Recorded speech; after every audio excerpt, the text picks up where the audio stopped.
Namwache lini kale? Imokuera. Yesu. Baba. Asante sana. Pia wana Sauline anetaya. Ndoka bwato muiseke okorokunga Sauline. Ayagwara godanga Sauline bano. Sauline alako tarake alikuwa neke gusi. Alikuwa neke gusi. Mwaka tole fine. Yes. Karibu sana. Yes. Bwana asifiwe. Haleluya. Kama unapenda Yesu jamani nifanyie tu hivi. Tuliende wono tutamanya gukora iga. Abagotero. Tigatoterere Yesu. Kama unapenda Yesu nifanyie tena hivi. Kwa majina naitwa Kevo B. Kevo B ni producer. Hapa Kisitu. Ukitaka kunipata utaniona huko kando. Nataka kuwaletea wimbo ambao unasema tena tumekuja kuhubiri injili ya Yesu, ama tena tumekuja kufanya yale mambo.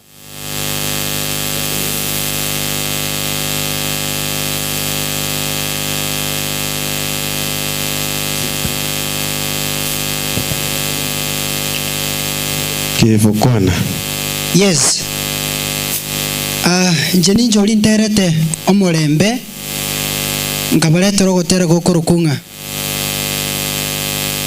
Idara yudo mio yudo ting manye kwa Kikisi. Okilo Jehova okilo asege kamba.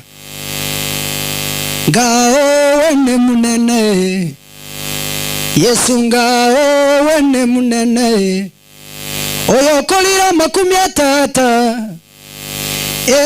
oyokolira makumi Yesu oyokolira makumi atata oyokolira makumi Yesu. Yes, DJ.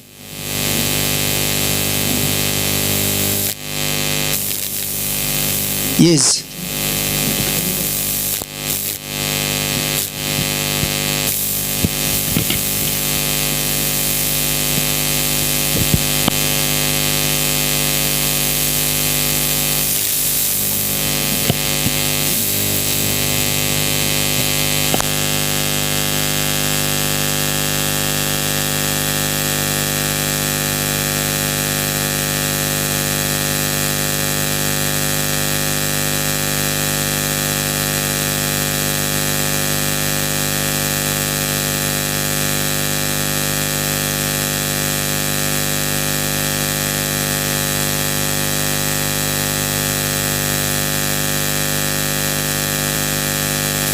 Nataka kuwaletea wimbo kwa haraka.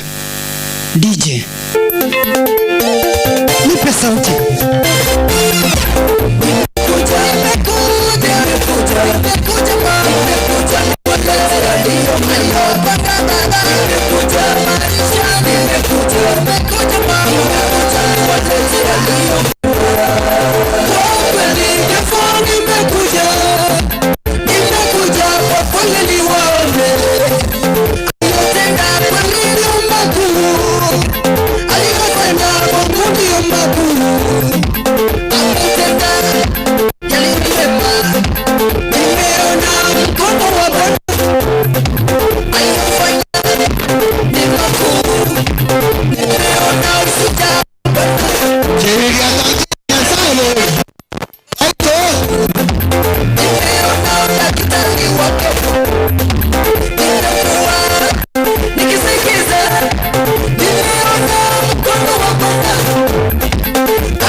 Yaani kivubi unatufikisha kwa climax alafu unakata. Thank you.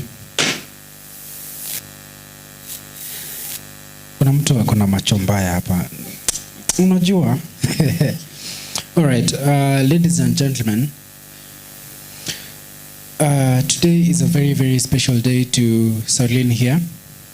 It's not a simple thing to put works of literature together like this. It takes a lot of time, a lot of effort. And even besides time and effort, it takes a lot of courage, because there are a lot of people who are well able but have not gathered the courage to do this. I want us to take the next few minutes to probably congratulate her and basically talk to her this step that she's made in life. I believe it's a very, very significant step in life. And with that, I'd like to start with friends of SAULINE who'd like to encourage her. Friends of SAULINE, anyone would like to talk on behalf of friends? Friends of SAULINE?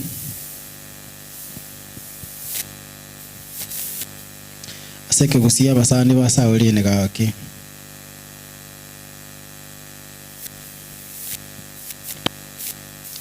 SAULINE, you don't have Kim? They're friends. Uko nyuma? Kutoka hapa kwenda nyuma. Kila mtu. Mildred, please. Mildred ni colleague ya. Oh, yeah. Friends, please, if you have anything to say, hata kama ni congratulations, karibu sana.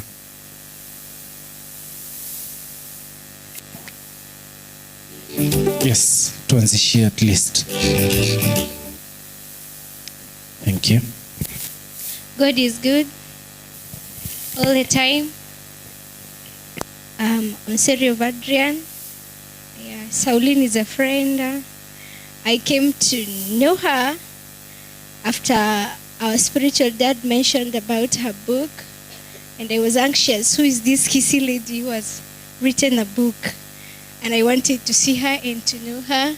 She's a good friend to have. She's so encouraging. For the few days that I've interacted with her, she's so good. So I believe the content in that book will get out to the world. You know, these are several generations that she's going to raise. Yeah, because there are so many people who will read this book, and as it's titled, and I saw her mention about firstborns, and there are challenges in various homes concerning firstborns. You know, firstborns are like second parents, and it's good also to address it. It's pleasure to be here and to support her in this great step that she had made towards building of this nation and our society at large. Thank you. Thank you very much. We can do a better clap for her. Rightly so, being a firstborn is not an easy task, because sometimes unapata the firstborns who are either trial and error kind of a thing, or parents are very green in terms of raising. So a lot of parents do a lot of mistakes with firstborns, trying to learn on what it means to raise a child. So that means then it becomes very difficult for firstborns to be the guinea pigs. Thank you very much for those words of encouragement. Friends of SAULINE still, please.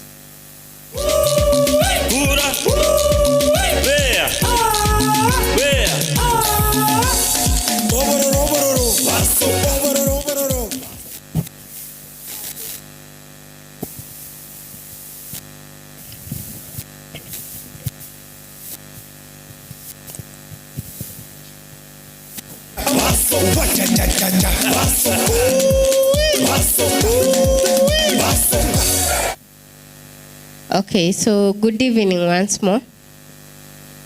Good evening. So my name is Sheila Kerubo, as I said. I'm representing Dr. Edna Orina. She's a friend to SAULINE. So congratulations for the work that you've done. I've also scanned through this book, and you've talked more to firstborns. And I feel like specifically you've talked to me because I'm a firstborn daughter. And when I'm going to read it, you know, when you read a book, it's like when you are having a conversation with a mentor or a friend, and then that friend is advising you. But when you're reading a book, now I'll imagine now SAULINE is talking to me and she's advising me. So congratulations and keep doing it. Yeah, we are looking forward to read many books written by Africans, Kenyans, and back home now, kisses. Thank you and congratulations. Thank you very much for that. For sure, SAULINE, this shouldn't be the last. Shouldn't be the last. We want to see from our people. I'd love for us to see more literature from our people, because like she said, reading a book is like talking to someone, having a conversation with someone. I'm sure if you read this book, there are things you will totally agree with her, and that sounds or tastes like a conversation. And that is the importance of us here being encouraged to take a step like what she does, because I know each one of us knows something that all of us don't know, or at least know something better than we do. So you could actually put that in such a format for us to consume your knowledge. Still on Friends of SAULINE. Cousin, would you like to say something? We'll come to you when we get to family. Yes, sir. Thank you.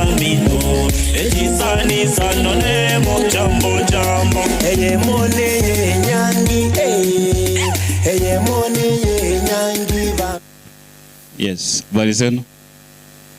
Nimeamua kuongea, huenda tuko live kwa TV. You never know. You never know, nitapigiwa simu nimekuona kwa TV. Opportunity kama hii tukiona tusiachi. So, as I said early enough, I'm Kiago Dennis. Kiago Dennis anashiriki kule Kisii Central. Now, tumejuana aje na huyu SAULINE? There's a friend of us somewhere, akatoa pesa somewhere in a group, akatoa pesa pale. Alipotoa, sasa rafiki yake akaniambia, "Aki kuna msichana mwingine hapo, ni mzuri. Na akiamua kutoa pesa, atatoa." Akaniambia, "Imagine ametoa 10,000 na aonyeshi." Have you seen? Ni msichana mpole. Kuna kitu nimekuja kuondoa, kumbe watu wapole wanaweza wakaandika vitabu. Hiyo watu wanaongeanga maneno mengi. Kuandika waandiki. You know, wakati ulituma pale you are launching a book, nikajiuliza, na viraongea hivyo ni mpole sana. How come si ameandika kitabu? So alafu nimesikia wamesema ni kama kuna wengine wamesoma, wengine hatujasoma kitabu chenyewe. That is why we are launching it, ndio. Wamesema imeongelea firstborn.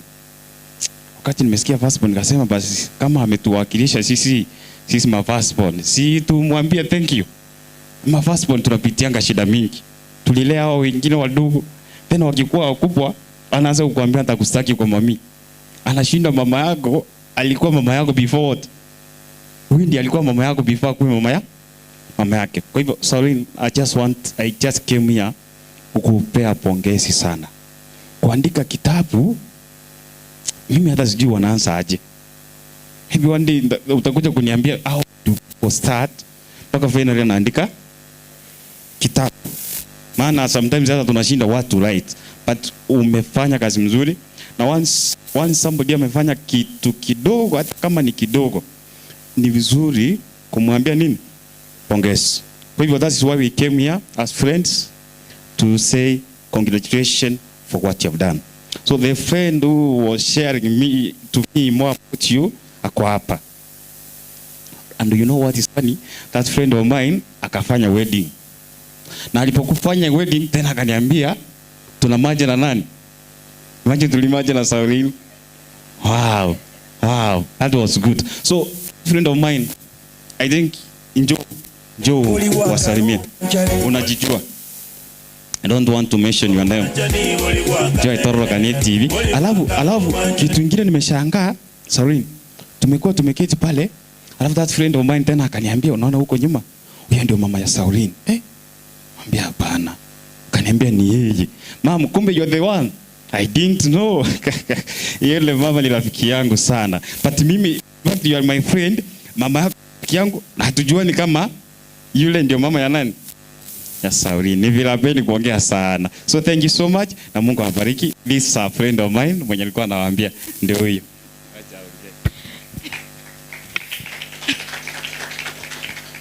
Good evening. Good evening once again. I'm the friend.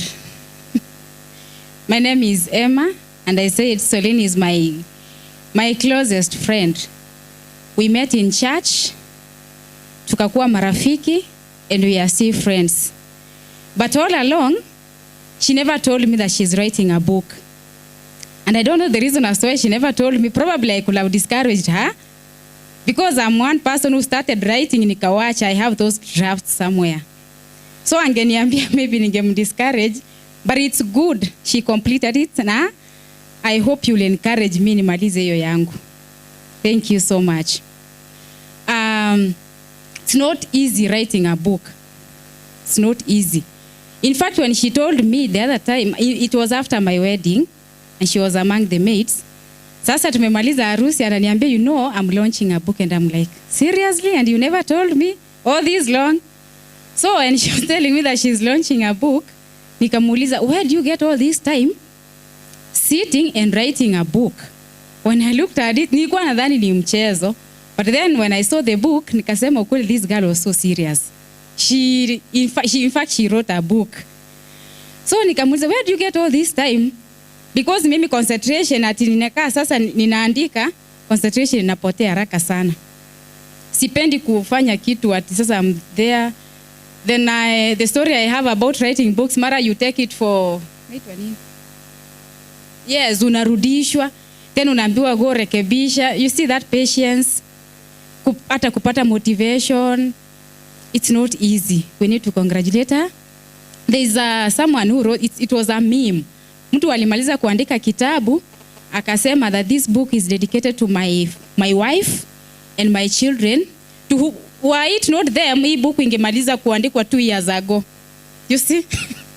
Yani wao, amededicate because wao ndio walifanya, imechelewa kukua launched. So, sometimes, unaweza pata you have surrounding, the environment is not friendly, you have other things to do. I know you are working, you have family, you have your son, so many things, but may God bless you.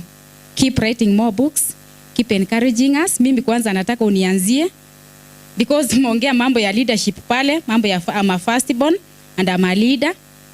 So talk to me directly and encourage me.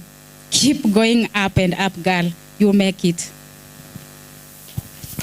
Thank you very much. That's very encouraging, especially coming from a very, very close friend of hers. It's amazing. Still waters, they say, run deep. She could be just this silent, but she's a deep person, because I've also skimmed through the book. I believe what she has there is very, very fundamental kind of content for all of us. I'd like, there's a gentleman in the house who's my friend. I'd like for him to speak so that we now move to colleagues. Sir.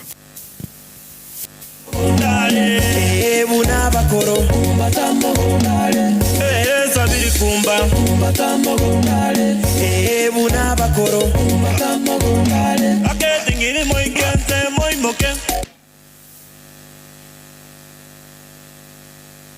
Good evening, everyone.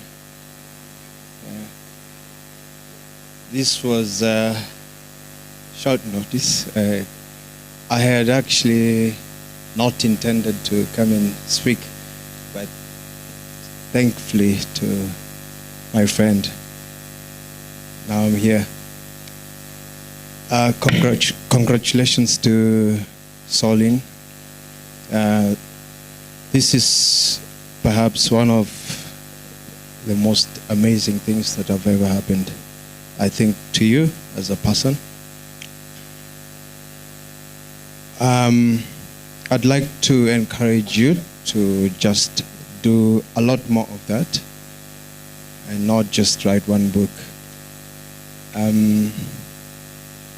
You as well can make it available to all people to access it. There are many areas you can use Amazon and most areas, so you can make it available to people. Thanks a lot. I think we will be together in this journey. Thank you for the invitation as well. My name is George Mokaya. Thank you very much, George, for encouraging her. Now, most of the time, we spend a lot of time in our workplaces. They become our second homes. They become places where we hold very close to our hearts. And in those places, we have people in those places. Those people can either make it hell or can make it a very interesting place for you. You can wake up and feel like you don't want to go to that place, or you can always wake up and feel like you want to go to that place. And if those people can come and show up for you when you're making a very important step in life like this, that means those are people who value you and they would love for you to progress. It means where SAULINE works, those are good people and they want to come here and see that she's progressing. With that note, I'd like for us to get to SAULINE's workmates. And for this, I'd like for every one of them to speak. I don't know who would like to start, but I believe there is a leader here who can at least introduce everyone for them to have a minute or two. Thank you, sir. Karibu sana. Yes, thank you very much for this opportunity. My name is John Kebati. I am the manager at DZTV, and SAULINE is our general manager. So we've been together for around 2 years, and a lot has happened ever since she came to DZTV. So this is our time from DZTV. I'd like everyone from DZTV to come over here. And we are only going to leave one Methuselah over there. He's going to handle the camera. Meanwhile, somebody will introduce himself and then go back to the camera. So all of us from DZTV, please come over here. Before I speak, I would like everybody of you to introduce themselves. Please come over here. Yes. Journalists are very good people who rush very fast when they are called upon. And now that this is an opportunity for them to give their account of knowing SAULINE. So I am going to start from the other end. SAULINE, you're going to be from this other side. Yes, that's very good. So we will start from the rear end. She'll speak her name. Okay, let's start with Conrad. Please go ahead. I thought I was running away since I'm the last one here. It's okay. I'm Conrad. This is a team of fake friends. They never reminded me that today we had a nice event that I should be dressed up to. And since I'm the last born, I'm the firstborn, sorry, we have the troublesome last borns. So one apparently disappeared with my comp. So you will allow me talk with my cape on only for today. Next time you find me like this, send me away kindly. So I'm Conrad Ongwesi, head of graphics in DZTV. Sauline, I've known her for the last 4 months. She has been my manager, and she is. About writing, it's something new. I think I knew it not from her, but from the publisher, if I'm not wrong. He's a friend. We've been working for some time. I am partially an editor somewhere. So to me, this is a great move, and I'd like to encourage you to get more of this.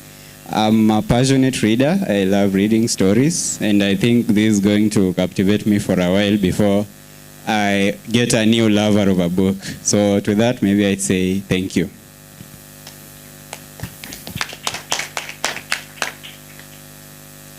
Good afternoon once more. Oh, good evening. Sorry, I've been to the field. Sasa ndio maana nimesahau. First, I would like to congratulate Sauline's mother.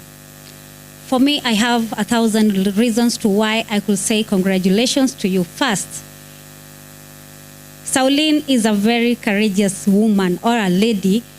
At times at work, when you are too low, when you are down, she has to encourage us. As for my case, Sauline has been there for me, and she's that woman who is passionate about her work. About her writing this book, I know she was being motivated by maybe some people out there, but what I can say, Sauline yuko pale kwa kutusaidia sisi. Yeye hapendi kuona mtu akirudi nyuma. Anapenda kushika watu mkono na kuhakikisha kwamba kila mtu amefika pale ambapo anatarajiwa kufika. Na ningekushukuru sana Sauline, na ningependa uendelee hivyo hivyo, uandike vitabu vingi, na vile ambavyo wanasema sisi ambao tunaongea sana ni vigumu kuandika vitabu. Nikiwa mmoja wao, ni vigumu sana. Ndio maana ukipata hata mwanahabari ambaye anaandika gazeti, who are most of the time those people don't talk a lot. They use their mind to talk. That is the right. As for us who talk a lot, we use our mouth. That is what I can tell you. To Sauline, congratulations and keep it up. Haya, nijinga kichane wana nchingora kwa nasinini. Kwa majina naitwa Brighton, mama anaitwa Sarome na babangu anaitwa Makoli. Napenda kuwataja wote kwa sababu walishirikiana wakanitoa hapa, wakaniweka hapa ulimwenguni. Katika Ndis TV nafanya kipindi cha morning show kuanzia saa 12 hadi saa 3. Inaitwa Ensaakia, tunafanya na Sara on Tita ambayo yuko kwa sasa. Tena nafanya kipindi kingine inaitwa My Story omuganone. Kwa hivyo mwenye yako na omugano kama Sauline nitamfanyia nijue mpaka amefika ameandika kitabu. Tena nafanya program inaitwa Bosera Bwenga bonigana ngo mnyoka gochi ndio turose chinga chito maana chango ngali baga minyoke. By the way, me I hosted Sauline yesterday kwa show ya asubuhi. Nikamuliza alifikia aje akaandika kitabu. Mbona akaandikia first born kama mimi ni last born, lakini akaniambia ai watu wote wanasoma kwa sababu mimi I'm the last born but nitakuwa na first born, si ndio? Na kila familia iko na first born, kila mtu atasoma hiyo kitabu. Kwa hivyo aliniambia, nikamwambia shukrani sana. Si kazi rahisi sana kuandika kitabu. Si kazi rahisi kwa sababu ukiandika kitabu hata page moja si rahisi sana. Unajua unaandika page moja tena mwingine maybe ile mali umeweka inapotea, hiyo kazi inapotea tena unaanza upya. So tunapigia shukrani sana Sauline kwa sababu amejaribu na ametoa kitabu. Sasa kama manager wetu, isawa general manager, tunamheshimu kwa sababu pia yeye anatusaidia kama wale ambao wanafanya chini yake. Kama Ndis TV ya la family na heko kwake, na sisi sasa tatumenta tuandike vitabu mingi kwa sababu Yesu unaona ameenda mbele. Sasa tutusaidia siku nyingine hapo utapata ka content kangu hapo next book, na mimi utapata kama nimeweka hapo nimeandika kitu hapo. Wow. Kwa hivyo tunashukuru sana kwa wale wamekuja. Asante sana kwa hayo.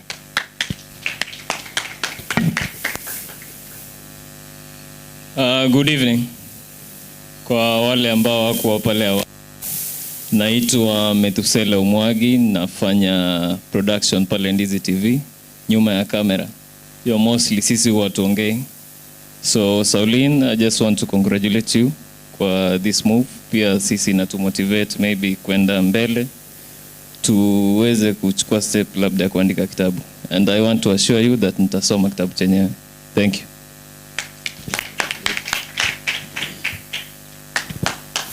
Bwana asifiwe. Bwana asifiwe tena. Asante. Ningependa kuwakaribisha wote kwa launch hii. Jina langu ni Victor Sultan Obangi. Nimesimamia vipindi pale Ndizi TV. Na tumejuana na SAULINE tukifanya stesheni moja ya redio hapa Kisii, na amekuwa wa maana sana kwa sababu tukiwa pale alinikuza sana, na alivyotoka nilimuuliza SAULINE, sema unaenda wapi? Hakusema. Alivyotoka na mimi nikamfuata, tukaja Ndizi TV, na imekuwa surprise. Mara yangu ya kwanza nilishtuka kwamba SAULINE anaweza kuimba. Kwa wale amjui, SAULINE yuko na nyimbo amerekodi. Na sasa nimegundua kwamba pia anaweza kuandika. So vile Mildred alisema, mama, wewe ni mtu wa ajabu sana kwa sababu ulimtoa mtu mmoja lakini ndani yake kuna mambo mengi sana. So it is a great thanks to you for bringing up this wonderful woman. Going forward, tungependa pengine uandike hiyo ya watu wa katikati huwa wanasaulika sana. Hakuna firstborn, lastborn, waache kwanza. Sasa waandike hawa hapo katikati, kwa sababu attention nyingi inawekwa kwa firstborn na lastborn. Sasa sisi hawa hapa katikati utizingatie kidogo, lakini going forward tutakusupport. Mimi mwenyewe nimeandika miswada michache, na nilikuwa nadhani kwamba mtu ambaye yuko idol, kwa sababu nilikuwa naandika nikiwa idol, ndio anafaa kuandika. Lakini sasa nimegundua kama general manager wangu anaweza kuandika kitabu na hiyo kazi nyingi yote, na mimi nimepewa tu section ya TV na ninajifanya niko busy. Nitarudi niandike. I think utanishika mkono. Asante. Sawa. Good evening. Yes. God is good and all the time. Yes, I'm among those employees of Ndizi TV wenye wanakanangi kwa screen. Even SAULINE, I think the day you were in studio, that's the day ulionekana kwa screen. Si kweli? We are always behind those cameras to make sure what you get in front here ni kitu safi. Let me start by mentioning my name. My name is Hesbon Nyamete. I'm at Ndizi TV, Operations/Finance. Me, I don't have much to say. Ni vile tu nasema SAULINE hapa, mimi niko na swali. Juu my colleagues hapa wametoka wakisema first, last. Sasa mimi niko na zote mbili. Hayoko mbeka. Hayoko mbeka SAULINE. Because I'm first and then I'm last. Now I'm getting confused because so I'm first and last. Let me hope by doing this that you'll come up with something again. Maybe now you'll talk about last bonds. When you combine first and last, nabakonya na waregati ya kwa wasire kidogo. Njitingo tuwara manga haki for those few remarks.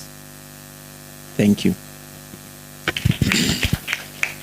Yeah, I believe SAULINE will have her good time to speak later. So she will say her other names. Then she hands over the microphone to me. Hello, everyone.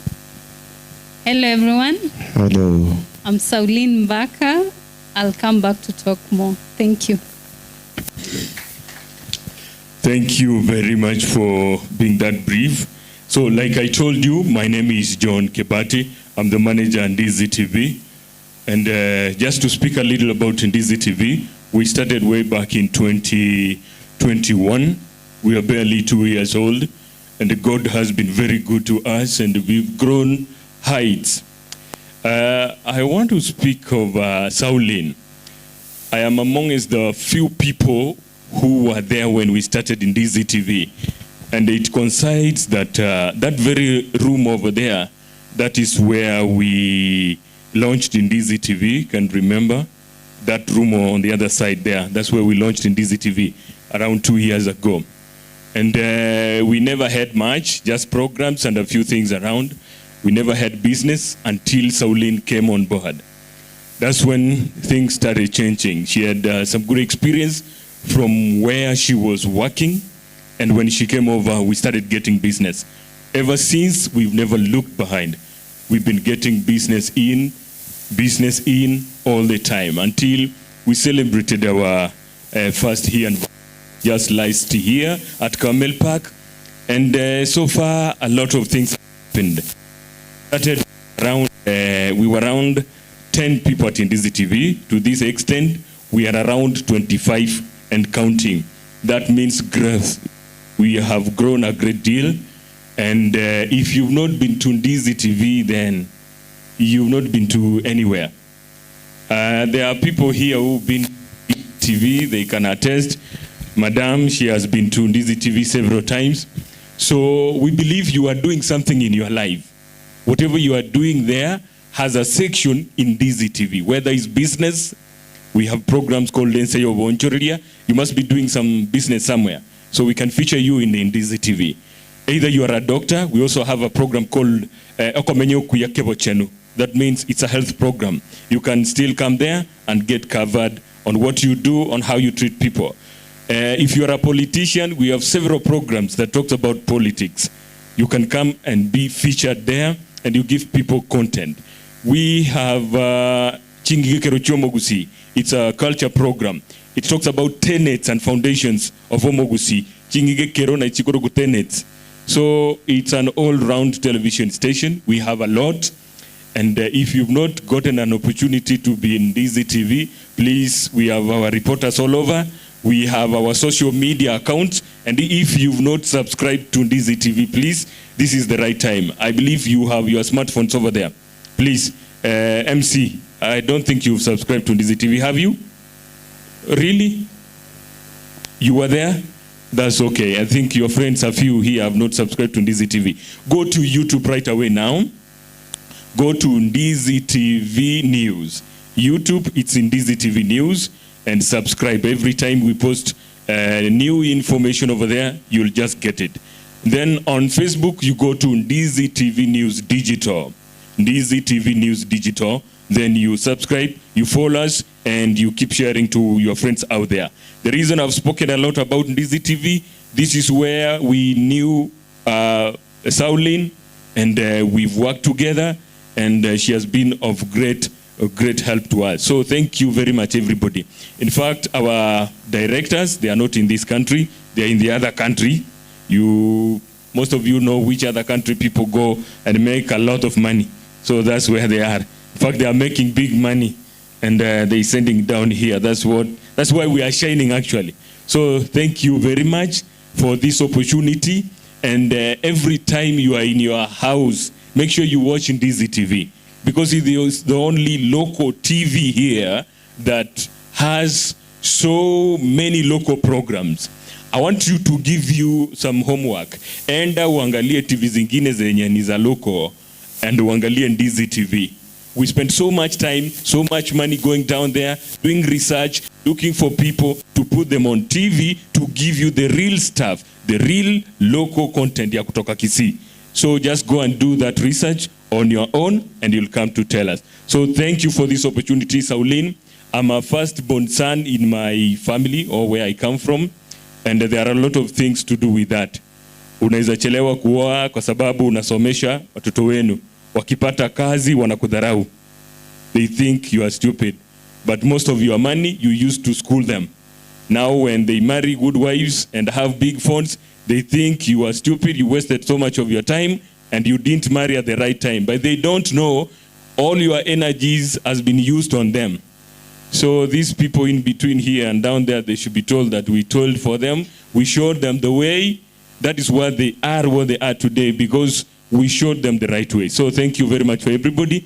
Asante sana, na tuendelee na huu mkutano. Thank you.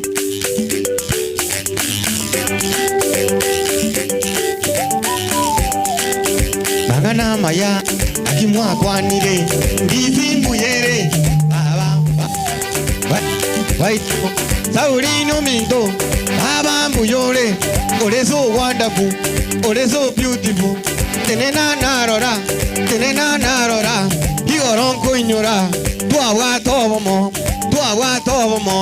Tua lego simania baita Marune chingore Ndoche mbuyatore Hero fishery Yarenge ronchi Hero fishery Yare Baba stand up no terena Abu Minto Saulino Minto Tenena narora Nisi kuyetu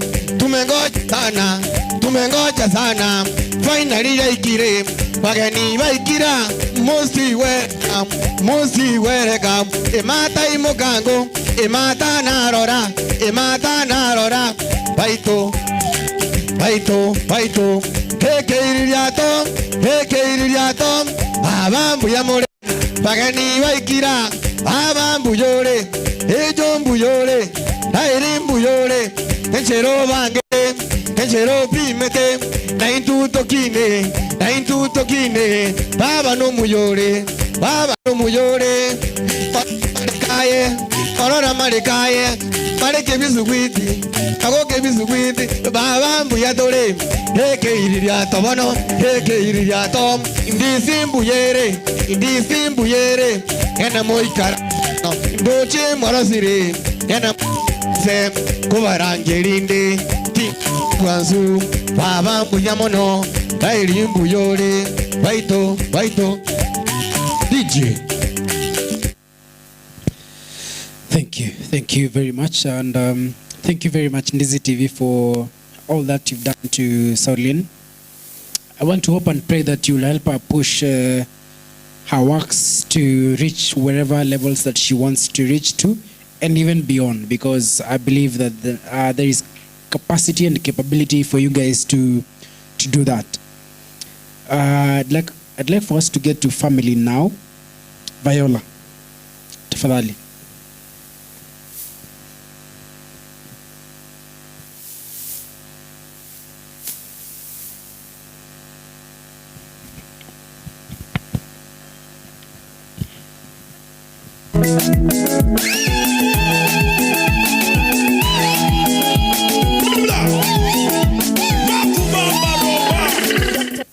Good evening.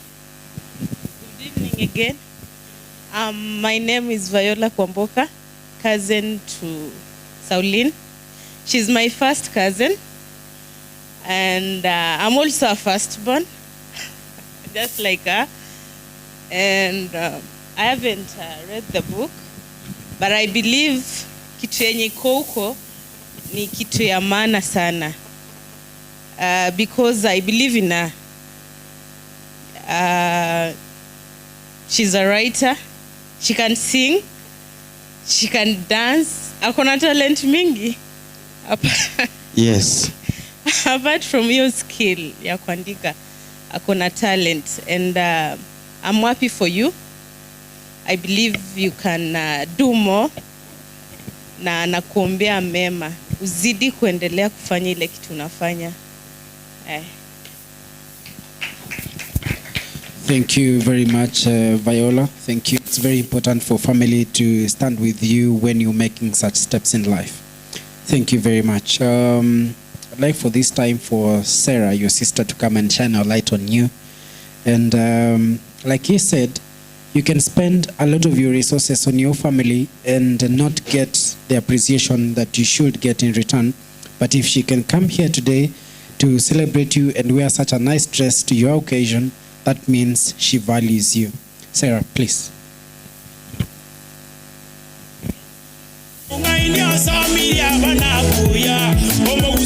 Dansi kidogo lende.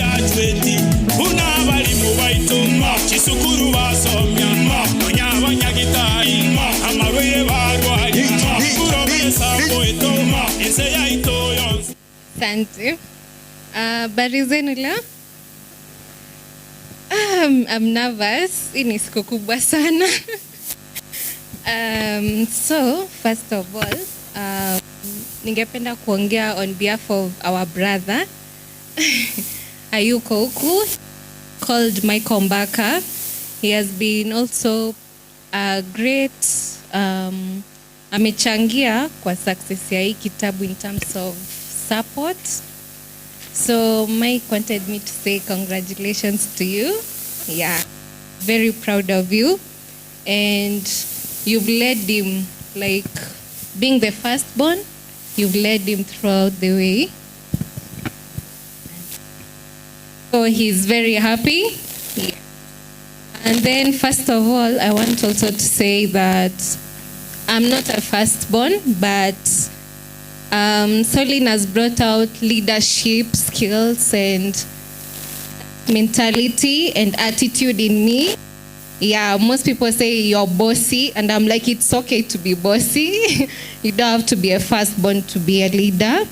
So there's a part I read in that book about knowing yourself. There are steps in that book.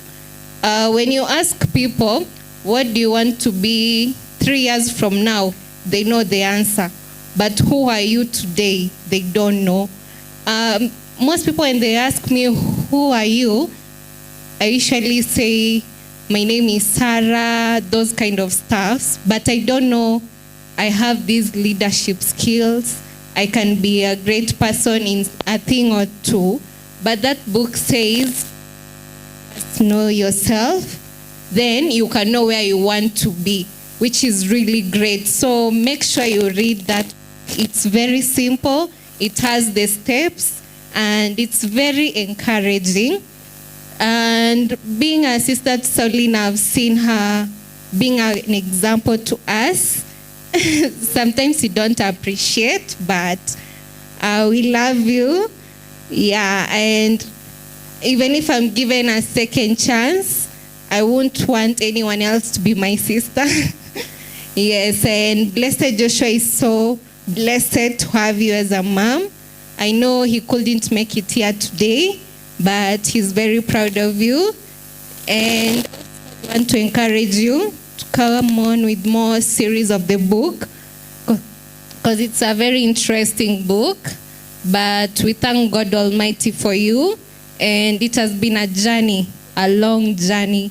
So when someone says writing a book is easy, it's not, but it's possible. So don't get discouraged.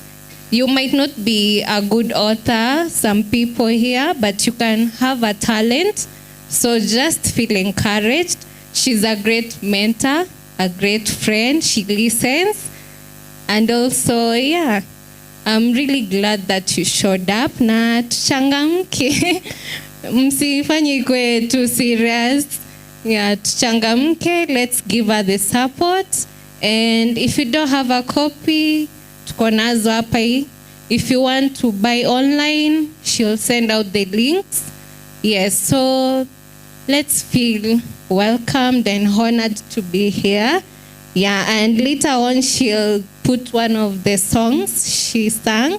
There's one called Mama. Yeah, it's dedicated to mom and dad. Dad could not be here today, but SAULINE will speak on behalf of our dad. So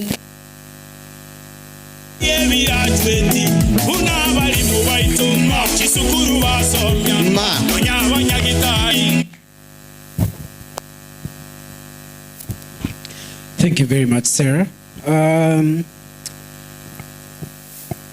Next would have been Mom, but I'd like for SAULINE to call Mom when it's her time to speak, because she is the source, and it would make much more sense if you would be the one inviting her to speak. Our chief guest is in the house, Mheshimiwa is in the house, but before she comes, I'd want for Pastor to give us a short word of encouragement and dedication for this launch before we bring to you our chief guest. Karibu sana, Pastor.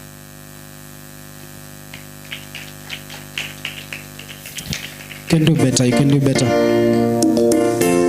Yes, Pastor.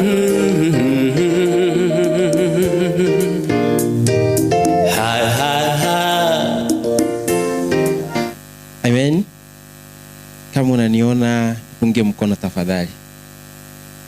Kama unaniona kabisa, naona mmoja hajaniona. Amen. Bwana Yesu asifiwe. Asifiwe tena.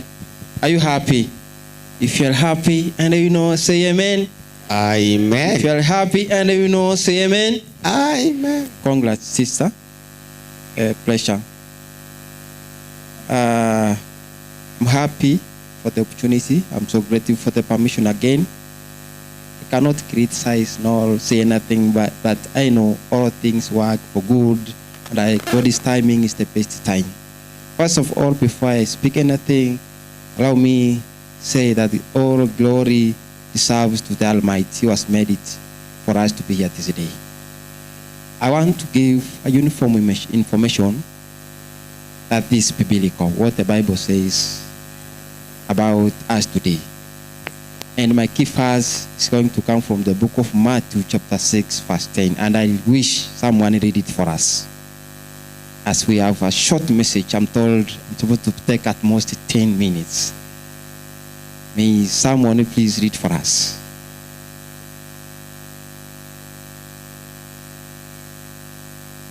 Matthew chapter 6 verse 10.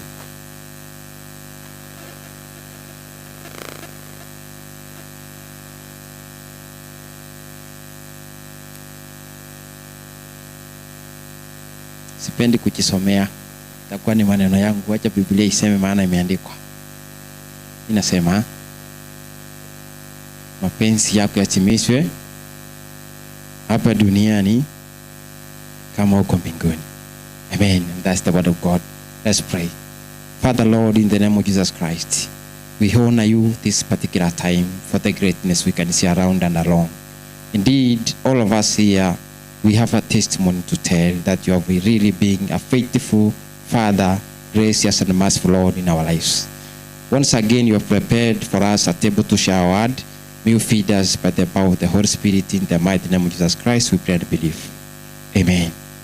The message here is just one, and it is your kingdom come. As simple as that. What do you think Jesus intended in this very simple phrase? It was a time when the disciples were inquiring from him how best they can pray. They went to him and asked him, "Teacher, Masihi, please teach us on how to pray." And when he taught them, above all, this sentiment carries the weight of the prayer that your kingdom come. This is the original purpose, the intimate purpose as to why God created us at first, even our parents in the Garden of Eden. And that is the purpose as to why we are alive this day. And this is the key prayer for everybody. This is the message for individuals, for groups, for the church, and even for the family, that your kingdom come. The word kingdom is two words, the king and the dominion. Meaning, God from the beginning of creation wanted a responsible person in the Garden of Eden who can work relevantly and be relevant, and that is what we call success. I think the far our sister has gone is through being relevant, and being relevant means she has been responsible. I want to urge you, brethren, this evening that the world, the work we do, the families we are in, whichever activities we have in this life requires people who are relevant. And for us to be relevant, we have to be very responsible. And if we become responsible, then we accomplish the original plan of God, that His kingdom come. The kingdom, according to the Bible, in spiritual sense, means that where the king rules, and the king is Jesus Christ. Amen? Again now, since we have roles and responsibilities, we are kings and queens in different perspectives of life.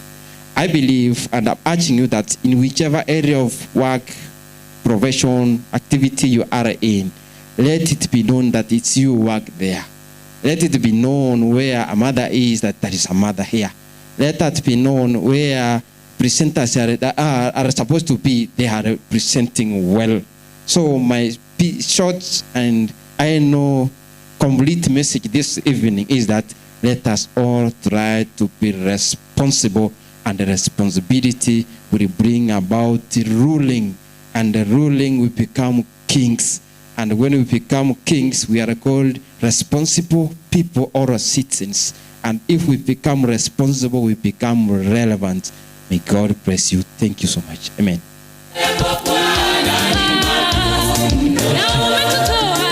Thank you. We surely can do better. Clap. Thank you very much. Ladies and gentlemen, kings and queens, boys and girls, if there are any, at this moment, please allow me to bring to you our chief guest, Mheshimiwa Rachel Tundo.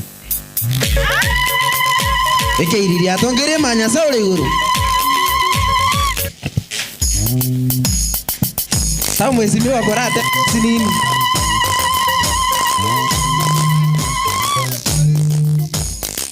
Oyugo chali chondo chembuyule baba. Oyugo chali chondo chembuyule. Taka nyam oyumo yabeke sita bagani mo yabeke sita. Ire chombu yara maene baba. Nakigo sengo koram. Ire chamboka ngumbu kende tike yoroche sasa te kunyako ire chominto na ye baba otundo minto na ye baba otundo minto na ye baba oyugo chale chondo chembu yali tata chini kwa chini ire chondo chembu yule chini kwa faranda le chondo chembu yule baba nyasauli gorma DJ right yecho baba.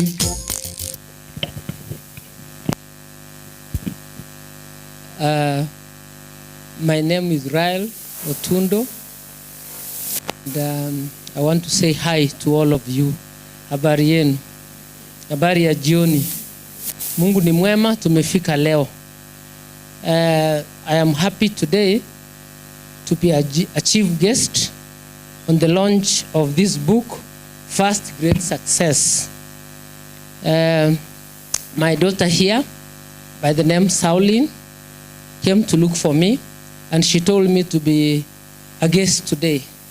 I accepted because, number one, it's very rare for women to write books, more so a youth. The first book I read that was written by a woman is the book that was written by former mayor, Honorable Claire Omanga. She wrote a book by the name A Girl Who Couldn't Keep a Secret. She's the one I know, and a few others. So there are very few women who have done this. So for me, I feel this is very great success, and she has made us very proud. And that is why we are all here today and gathered here today. To write a book or to do anything is not 1 + 2. To write this book, number one, SAULINE had to find our voice. And to find a voice, you have to understand yourself body-wise, your spirit, your soul, your mind, so that you can know who you are, for you to push forward and do this kind of work. So she has done a very great job. And it's not very easy even to write a book, because you have to find a talent. I know many of us here have many talents, more than what we do. We have many other potential talents ambayo hatujaigundua ama hatutumii. Why don't we know these talents? It is because we have not taken time to know ourselves, to know who we are, to know what we stand for.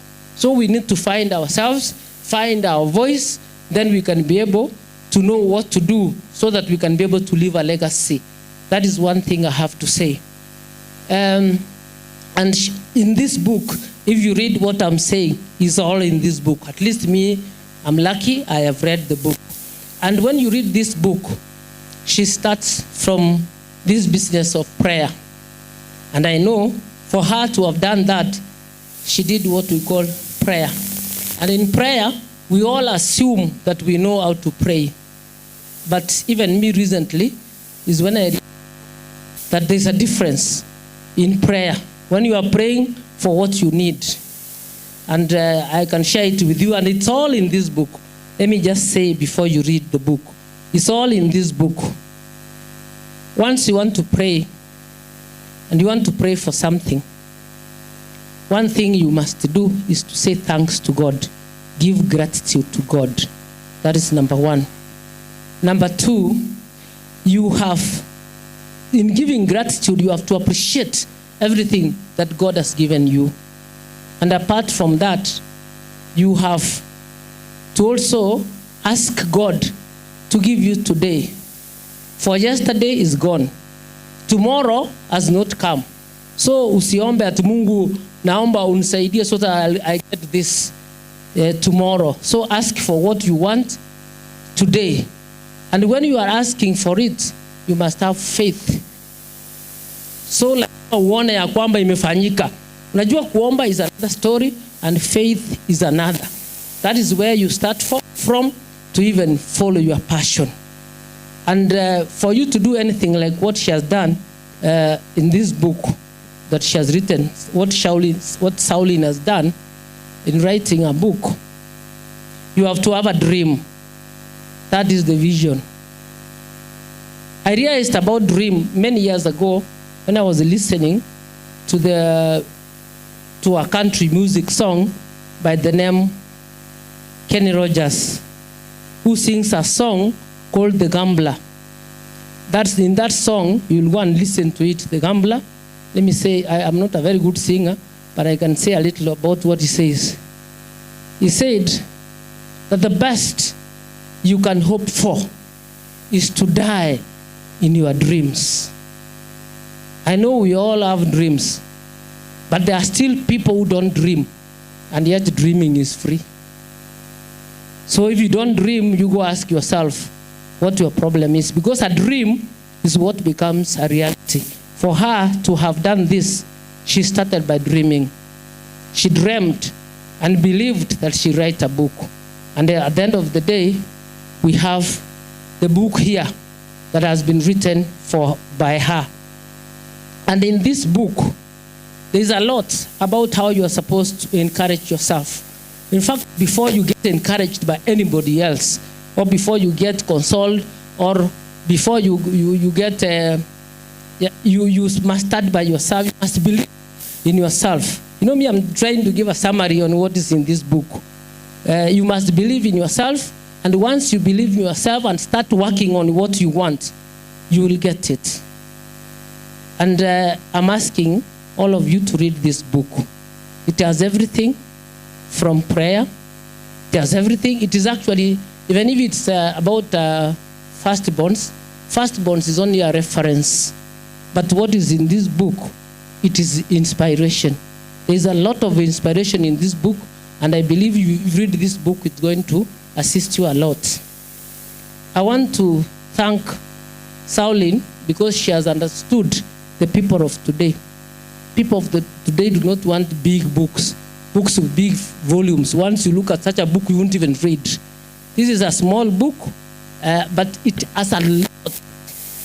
And I want those who have not read the book, kindly buy this book, go with this book and read, and then give it to others and tell the others about this book.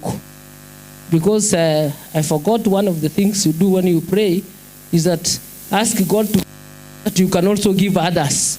So when you get this book, you also tell the others what is in this book, because this is great success.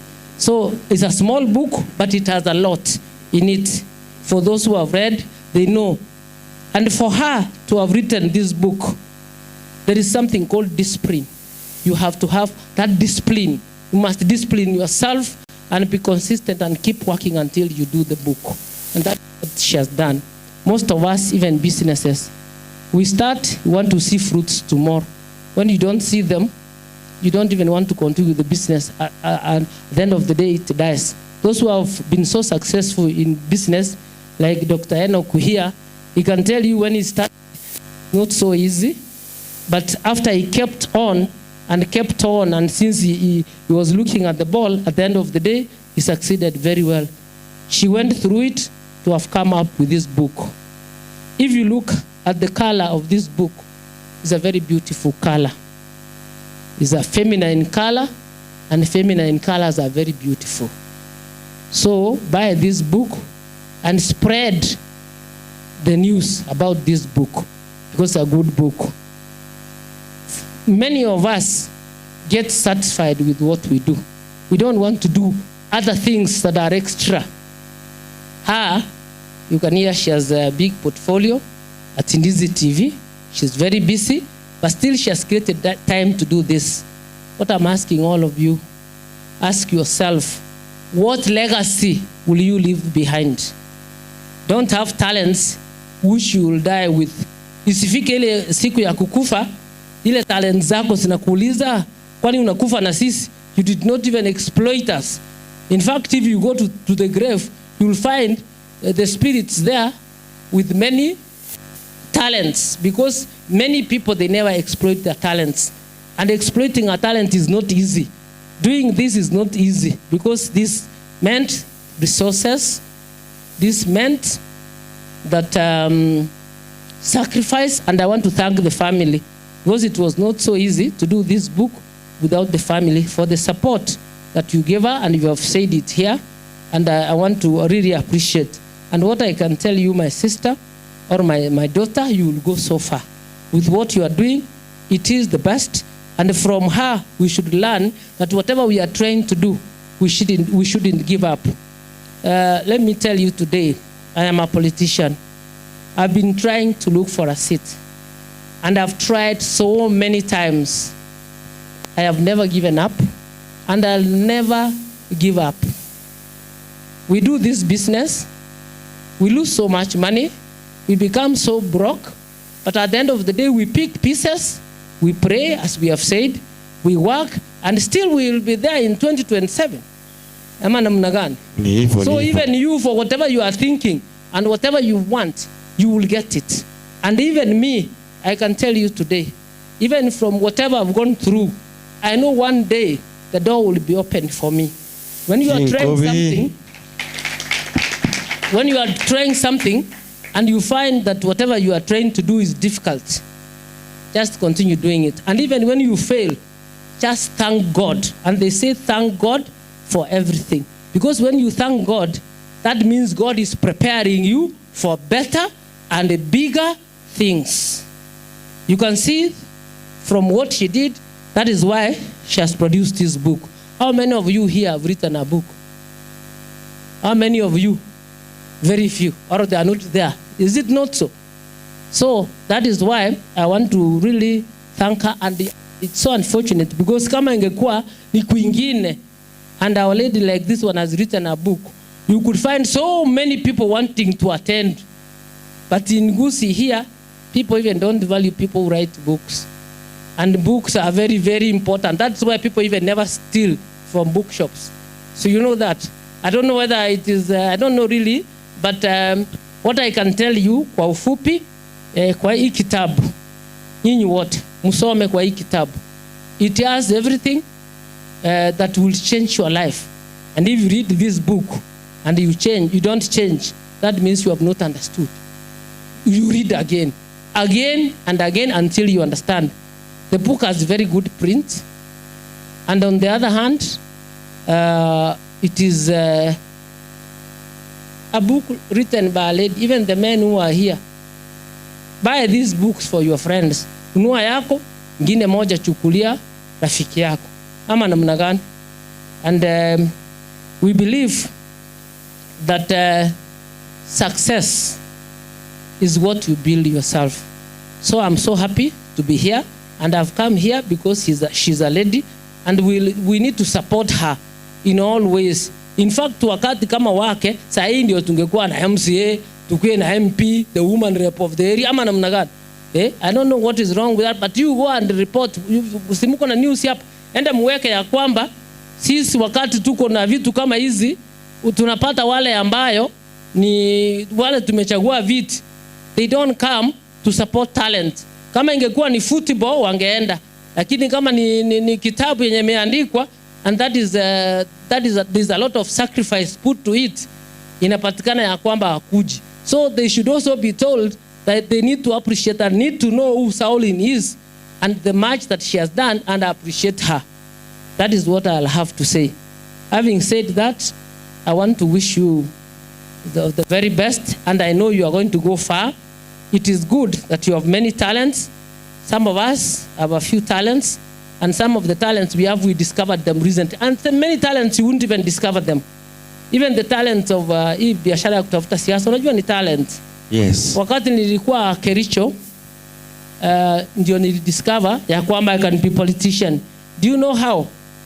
When I was in Kisii, people were never interested in politics, especially women. When I went to Kericho, every woman used to talk about politics. And I realized there were many women who were looking for seats in political areas. So I realized, oh my God, let me also go and try this. I started accepting the idea. And at the end of the day, I realized even me, I can do it. Even if I've never won an election, I know that I've won in many areas. You can. How many of you are known as much as I am known? You can. I am known because of politics. Yeah. Otherwise, what I'm trying to say, SAULINE has left a legacy. She has already left a legacy at her age. Because I know there are many people, when you leave this world, hakuna legacy yenye umeacha nyuma. Lakini hii kitabu, it will be read by generations. What does that mean? She has already left a legacy, and she's going to do many other legacies. So pray for her and give her all the support that she needs. Even me, before I leave this place, one support I'll do, if I buy 10 or 20 books, am I not supporting her? So that I also go and give these books to my people in the community where I come from, to encourage also and tell them, the lady was written, umeandika miaka yako hapa. Ungeandika how many years you are. So they realize even young people are able to write books. And as in Dizzy TV, because she works in Dizzy TV, look for the governor. Waambie pia tuko na ladies who can write books as young as SAULINE. Let her also appreciate her. So that when we talk about talents, we bring all these talents together. Having said that, I want to thank all of you and wish you the very best. And I believe that when you read in this book, each one of you is going to find that talent or that potential that is dormant in him or in her, so that you can be able to do all in this world. Wish you all the best and congratulations, and keep it up. And I know you will do many other things and you will go far. Siku njema huonekana asubuhi. Thank you so much.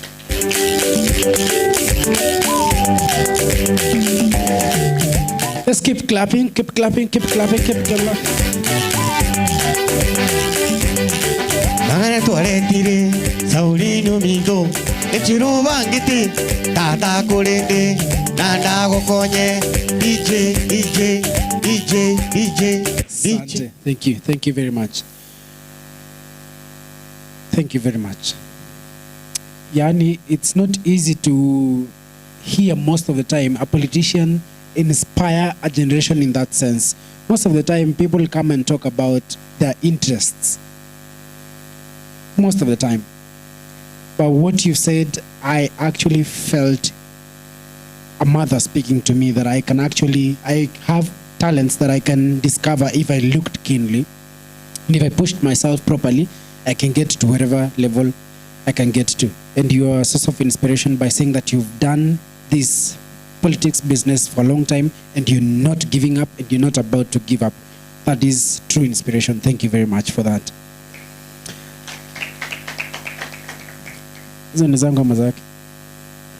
All right.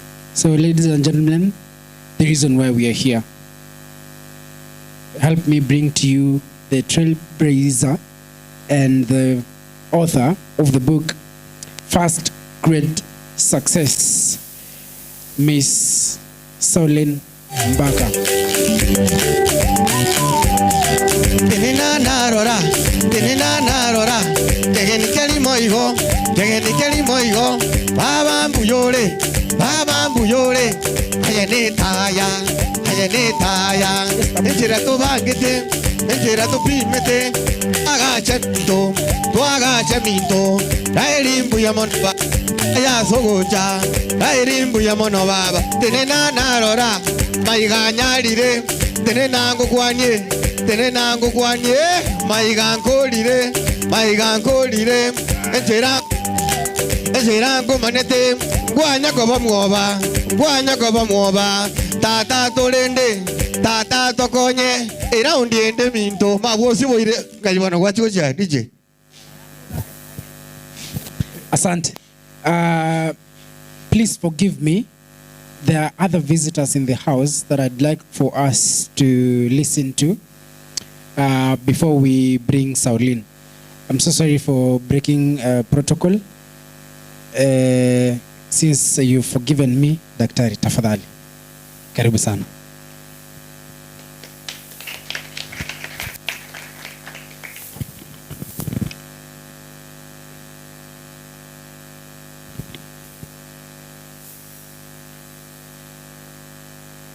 Good evening, ladies and gentlemen. Yeah, you will forgive me. I don't have a very good voice. I've been attending meetings and it's like I lost my voice. A little bit of cough and cold weather. SAULINE is my grandchild. It happens to be that the grandmother to SAULINE happens to come from where my mother came from. So she calls me cousin. So what will SAULINE call me? You are getting confused? No, tango.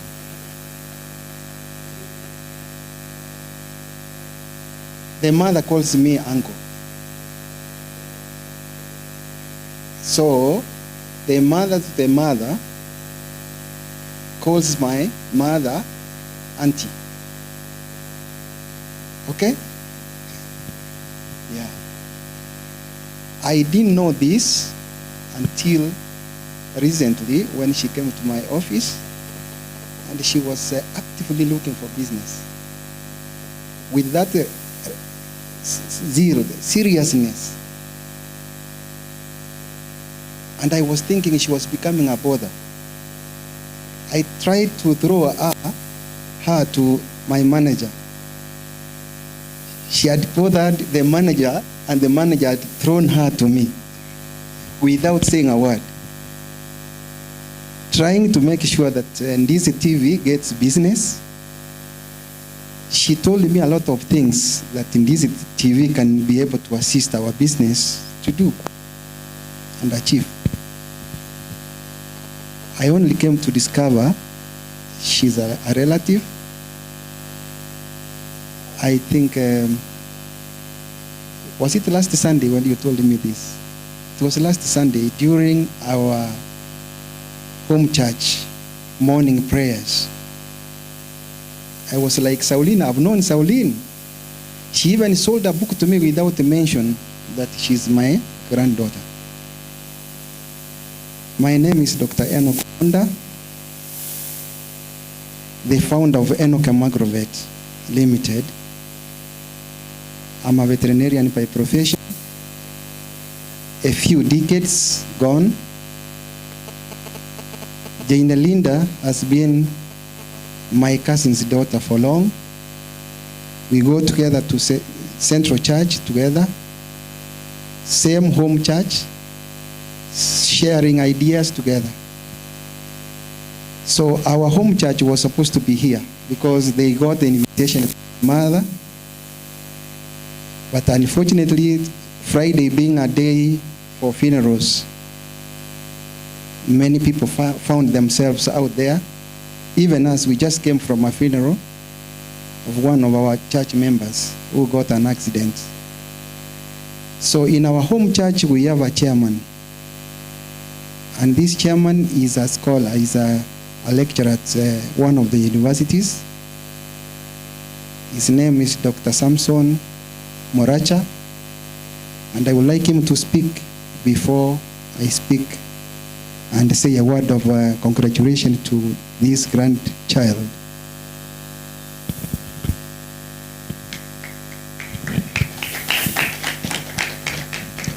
Good evening. Good evening. I want to take this opportunity to thank you, SAULINE. This is a great achievement. Sorry. You know, sometimes we believe that only scholars can write books. Even us, sometimes what we do most is doing what is called a publication. But we write books is an achievement. And if she can tell you, by her coming with this book, Mheshimiwa alisema ni kidogo, but she might have spent a lot of time reading other articles. You cannot come up with a book, you must do some reference. You see other books, how they have been written, and you think a lot. Because for you to construct a statement, then there must, to make a flow of something. You know, it's when you're writing a history, there must be a flow from one chapter or one paragraph to another. So what I can tell you is that congratulations. Very few actually have done this, and it is a motivation, even to some of us also. Writing this, at least it gives you a motivation to do a bigger book or a bigger kind of information. It opens the eyes, and now you can see so many things that the one you didn't see in the first book. And again, I'm very sure that the way Mheshimiwa was talking about, you know, sometimes if you look at the title, it can move you and make you to, you may want to understand what is inside. First, great success. So what success, or what kind of success, right? So you have to go inside and do what? Read it. So I want to pray that you continue and do more. And by reading these things, you know, sometimes you might not know who is going to read this. For us scholars, when we do books or chapters, somebody can read this book and you are told maybe you go and present this book in a conference that maybe is in South Africa or is in America. Because somebody is going to read something that maybe can help somebody somewhere. So what we are asking is that now, let God help you. You read more books. And maybe somebody was saying, now you're talking about the firstborns. I'm the firstborn. And I know it's not the firstborn. It's among the last one. No, you have, but you are the last one. Eh? So it's good also you look wider and look into other kind of aspects. Otherwise, I was not the guest of honor. We just came. Maybe the other Kofi I share is aware is that now I'm the chairman of Nyamokenya Home Church, where SAULINE and the mother are members. So on behalf of our home church, we say thank you and congratulations for what you have done.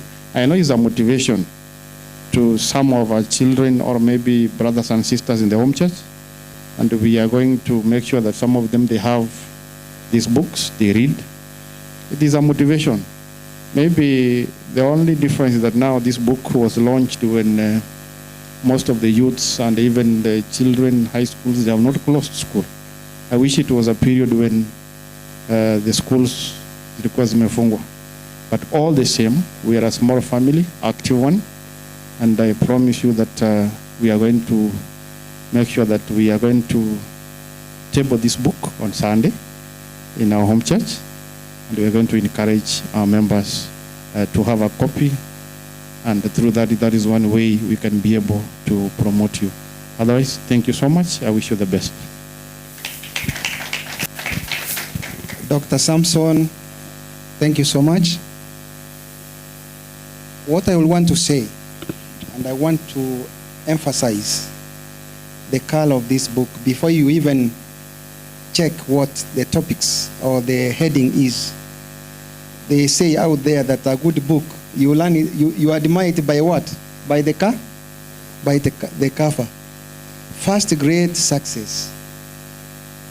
I think you are trying to mentor us to think like firstborns. I have always tried to think about my eldest brother, the way he thinks, the way he does these things. And I've always thought that one day I will catch up, but I've never tried to do that. And I don't think in life I will manage. We have firstborns. Each one of us, even those who are not married, are thinking right now on how to get one. This is already a problem solved. Yeah? You are addressing firstborns. But each one of us, whether it is lastborn, by the way, who doesn't love himself or herself? Why can't I write about myself first? Ni nani ajipendi? Nani ajipendi? Being a firstborn, I think you have done justice yourself. Yeah? And you are saying, think like firstborns. I'm seeing a ray of light, rays of light like sunshine is shining from behind. Yeah? If we do all this as we need to read this book and read it well, we need to shine. We need to be like the sunshine. We need to radiate. We need to give our rays to shine on others. So you are not selfish. You want us to shine like the firstborns. And they probably shine beyond you. Yeah? So you are saying, read and shine to others. So you are not mean. One thing I want to say, it is not easy to come up with a write-up until you get to the print media the way you've done. As a vet, I always do presentations in various levels. All the way from our own level down here, we present to fellow colleagues, the practitioners. And sincerely, when you are given a few topics, you must be smart. Even when you present, sometimes you are like, if it is time for you to present, you feel like you don't have enough material. And you are not fit to stand before anybody. You have spent a long time. We say wheelbarrow full of research in order for you to come up with the first page. Not even the middle, not the last. It is not easy to put ideas together in a manner acceptable to scholars, to anybody else, your audience, and even those who just don't see but can listen. The coherence of words, how you have organized your words. Not the Bible, not business, not science. She has covered quite a number of topics here. If it is biblical, she has really covered. I think, Jane Linda, you must be proud, a proud mother, to have brought forth such a wonderful lady. And she has chosen to pick a topic on success. Who doesn't love success? When I was growing up, the lady politician mentored me, and she doesn't know that she mentored me. In the real estate, when I say, actually I would have not entered into real estate if it were not you. You made me think of real estate. Gentlemen, we are getting challenged. When it comes to the profession, she was the one of the best surveyors we had around. So ladies have got the ability. Men, we always think in the men way, we are strong, we have the stamina, and we have ideas. But sometimes we don't have the courage to put our ideas together and come up with such a book. That's why I started by saying I have been a presenter from the local level here to the national. But I have never had courage to write and put these ideas together so that the fellow colleagues can read and the rest of the world. Anything farming, anything livestock, I feel like I have it, but I have never had enough courage to do this. This TV must be proud of you, because how many ladies in various professions have ever had the courage to do this? Then it means you know what you are doing in that media house. No wonder you came. I think I gave you some business finally. You know, there is a way. Sometimes ukipata mtu amekufinya sana, amekufinya, every morning she's there, and in a very humble way. It's only last Sunday I came to discover, suppose I chased you away now, ningesimama hapa leo. Actually, we have even one more program to do on Monday with you. I don't know whether you are aware. Yeah. So she forced me to go to the field, do some kipindi there, tumeendelea hivyo, and I've come to realize that media can help you excel in business. So now we are trying to think how to create a budget for you, Sauline.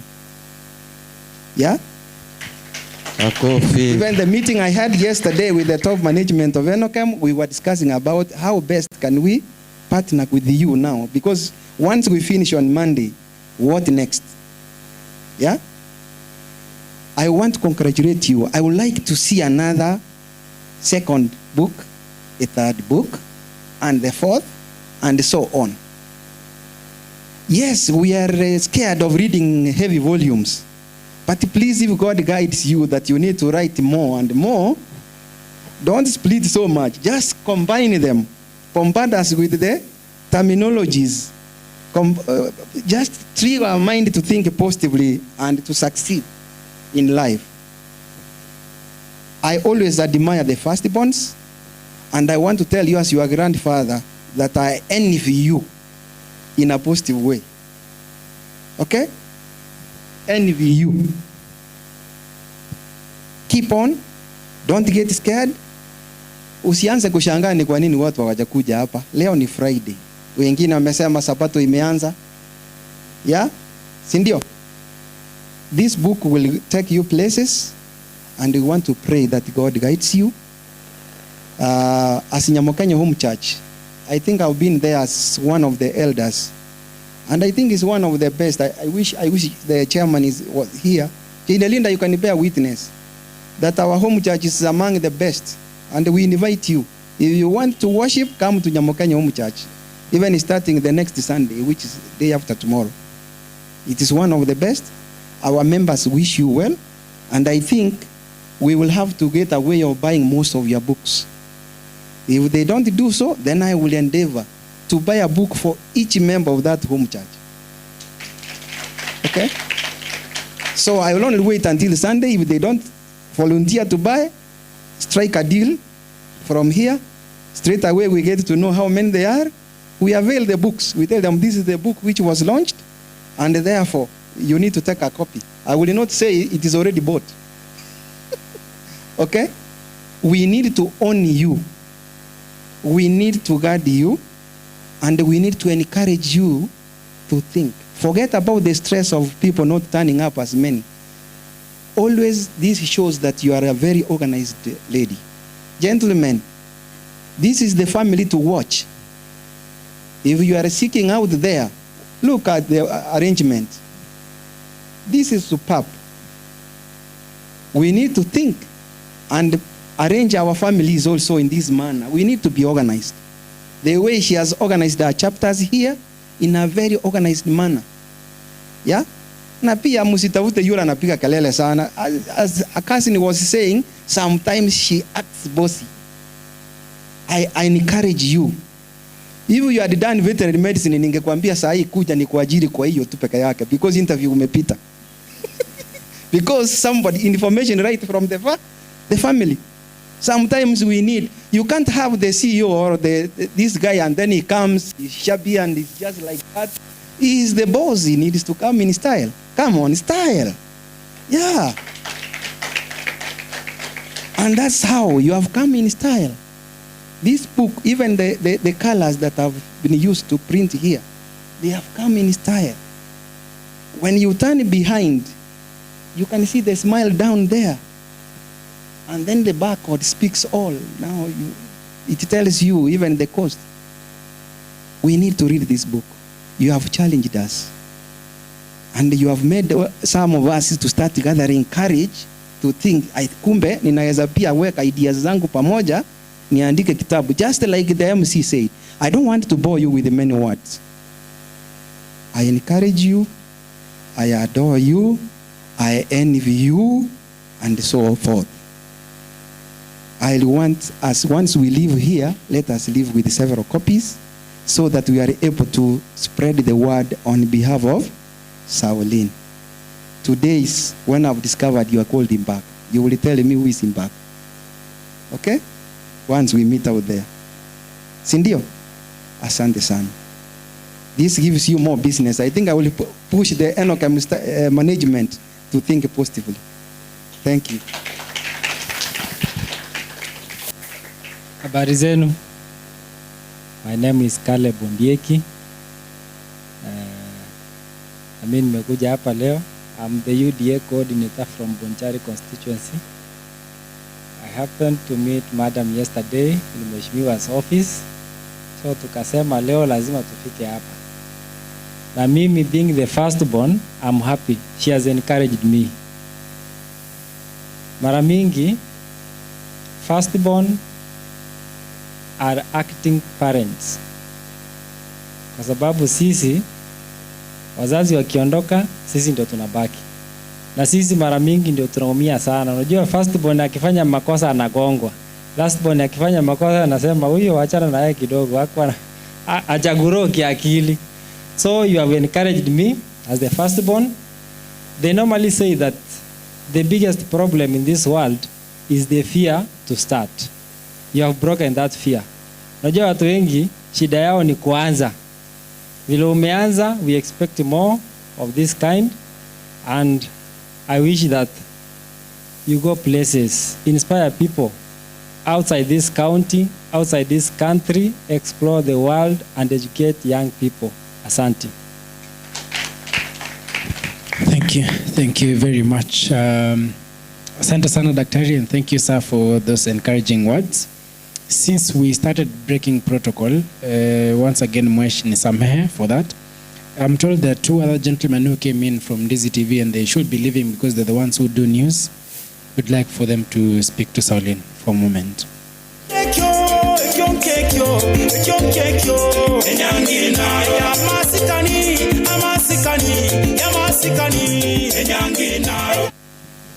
Madam SAULINE MBAKA, the friends who've come here from different places, I salute you all. Good evening. Good evening once again. Equally, I'm a proud firstborn coming to this wonderful book launch.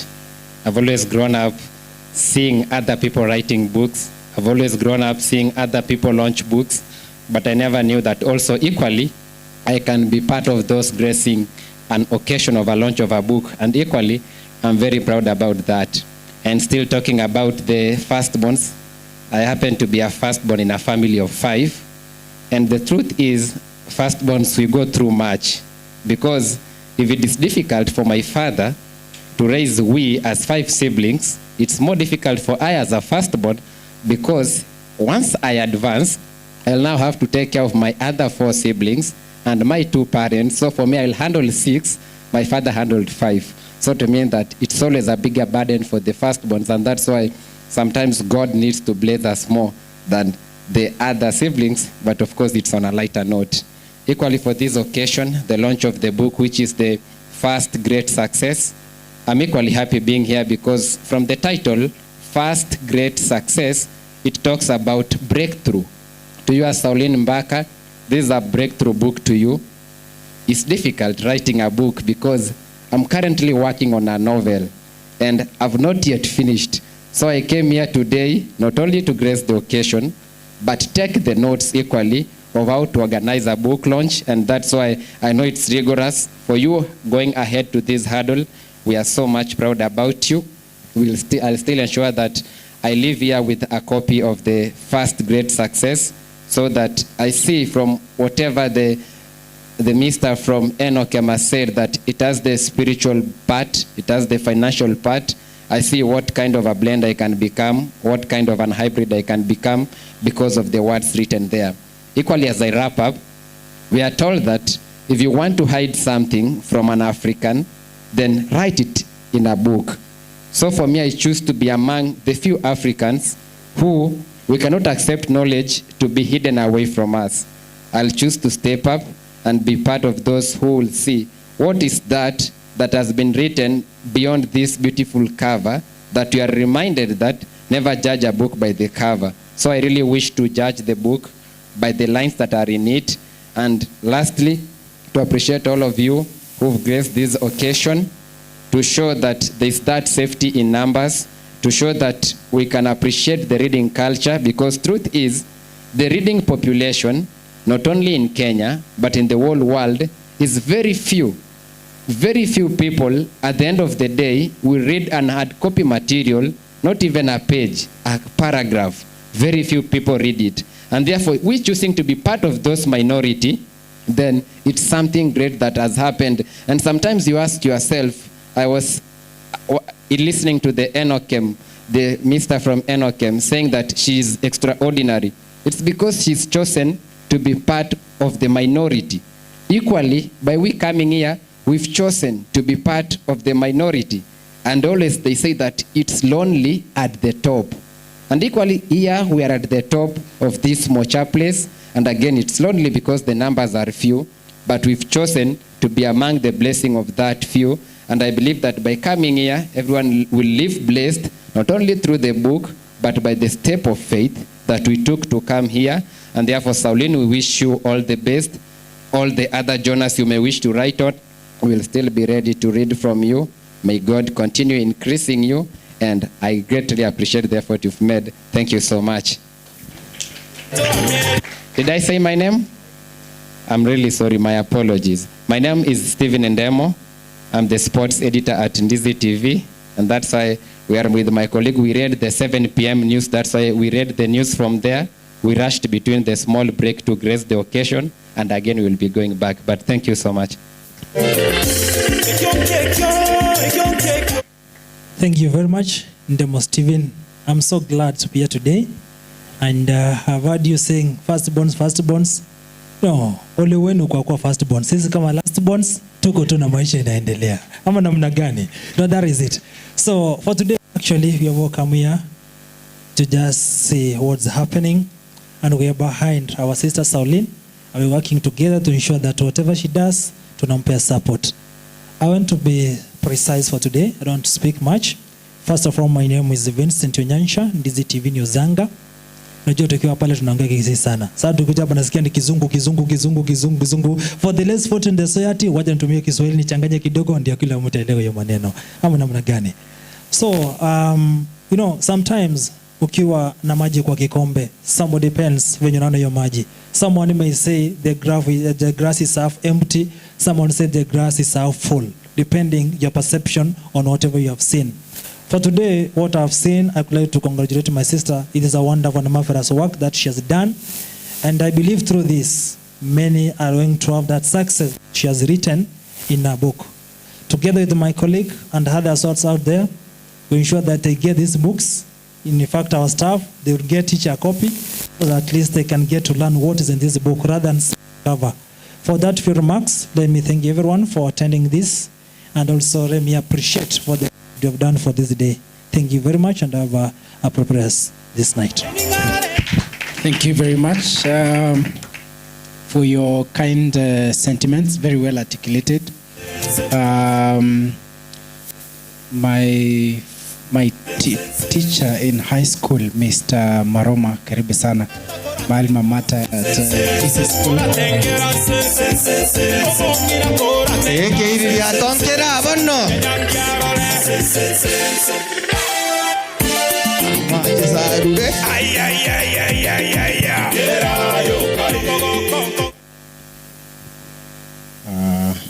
SAULINE, invited guests, good evening.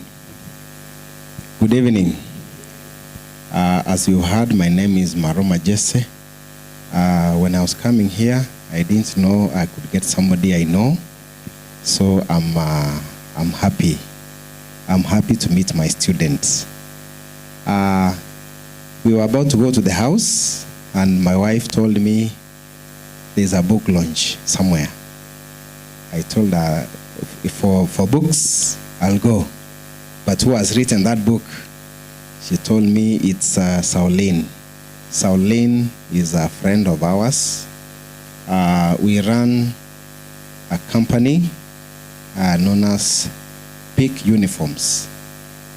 From the name of the business, you can hear we deal with students, parents, so we deal with uniforms. And it's also a coincidence that our friend here is also dealing with students. It's also a coincidence that the MC is my former student. So, just a few words about books. I've had an opportunity to interact with Pepe Minambo. That is a renowned writer. He has written so many books. A statement I've picked from him is that your destiny depends on the books you read. This is a book. The Bible is a book. There are so many books. Your destiny depends on the books you do what? You read. Number 2, your destiny will also depend on the people you meet. So our destiny is being determined here. What SAULINE has written here, I have not read the book, but I'm sure from the title, we are going to get a lot. This book is answering questions. It is answering questions. Once you start reading, you will get answers. So this is a solution to some questions that are being asked by us, either privately or in public. So SAULINE, congratulations. I'm also a firstborn. I've heard people talking about firstborns. Maybe from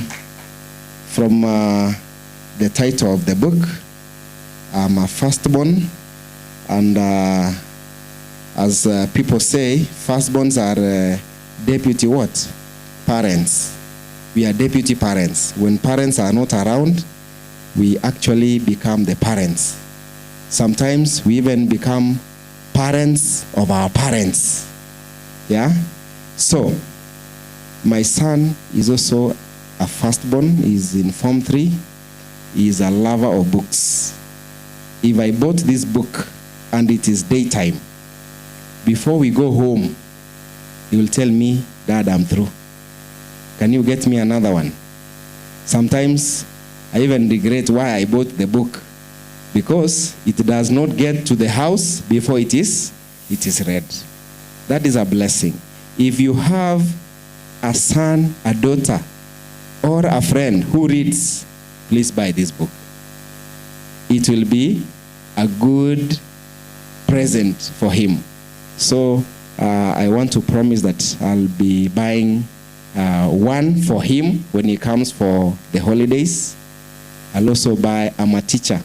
I'll also buy 2 for my current students at my station. Finally, I want to invite my wife, who made me come here. I didn't know there was a launch. So kindly allow me to break the protocol, and she has that chance of speaking to us. Thank you. Thank you so much, Mr. Maroma. I'm sure I knew angepata chakula asingelini invite hapa. So utapata chakula leo. So my name is Ruth Nyaboke, a friend to SAULINE. On Fridays, we are Seventh-day Adventists, like our friend said, like we prepare for the Sabbath. But today we were like, hata kama tumeshikana, let's just go and attend to SAULINE's function, because there is power in friendship. Sindio? There's a lot of power in friendship. And you know, friendship is very expensive. You have to palilia it for you to harvest in future. So when a friend calls you for such a function, for as much as you're so much tied up, there's beauty in coming. You even get some satisfaction. And I was telling my husband, let's just go up here and live. But at the end of the day, we've really come to learn a lot. We are I'm also a firstborn, as he is. So you can imagine firstborns dealing with each other in the house. Everyone wants to lead in that house. So I bought this book, and what I realized, it's not about firstborns. It's about us. We are all first in wherever state we are. As a manager in your shop, you are the firstborn there. Because if a firstborn messes up things, vitu zinaharibika. So as a manager, you're the first. As yourself, you are the first in your life. You lead your life the way you want. Like we are told, firstborns are the role models to these other siblings. Yeah. So all of us are first in any situation, in anywhere or anything which you're doing. You're the first. So from this book, I realized that we need to have Jesus Christ ahead of us.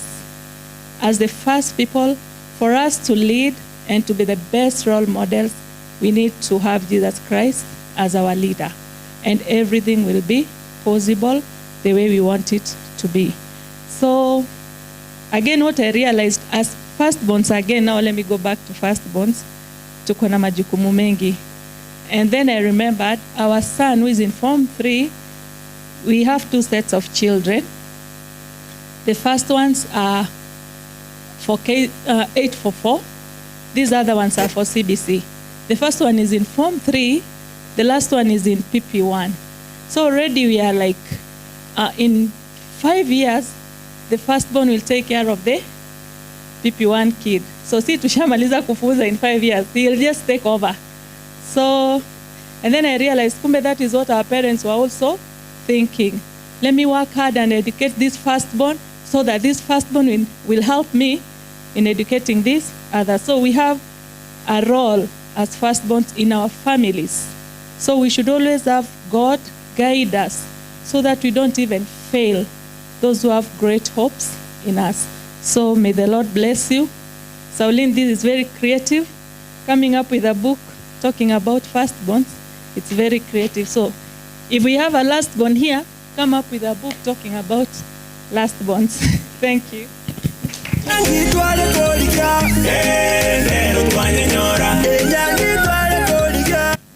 Thank you very much. I am the firstborn son, but I have 6 sisters ahead of me. See, I count as a firstborn. All right. I've been thinking about it the entire time. In the interest of time, we're really pressed for time.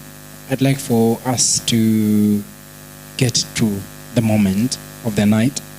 So please help me welcome Miss SAULINE MBAKA.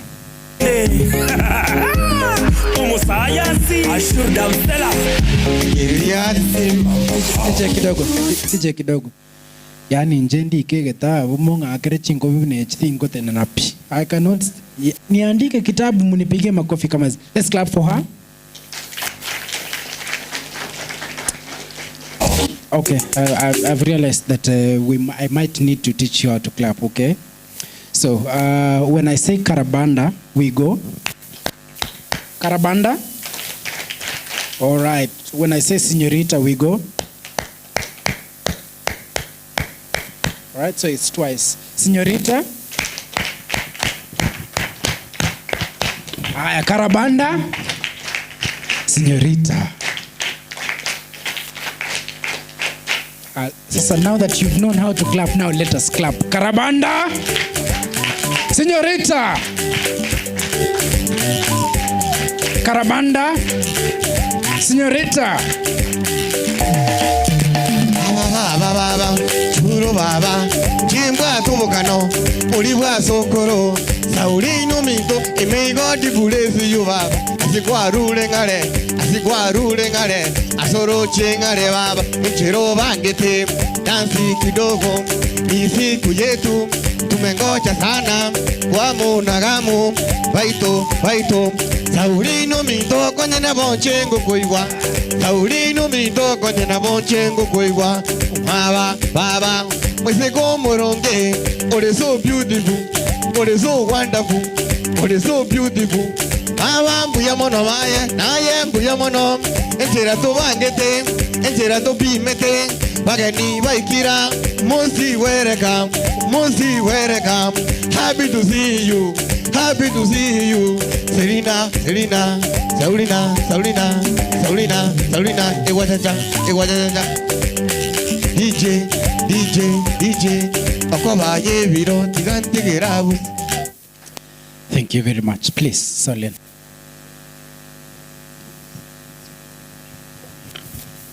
Thank you. Karibu. Praise God. Praise God again. First of all, I truly want to thank God Almighty for this opportunity because He's been with me from the beginning of the journey up to now. A big thank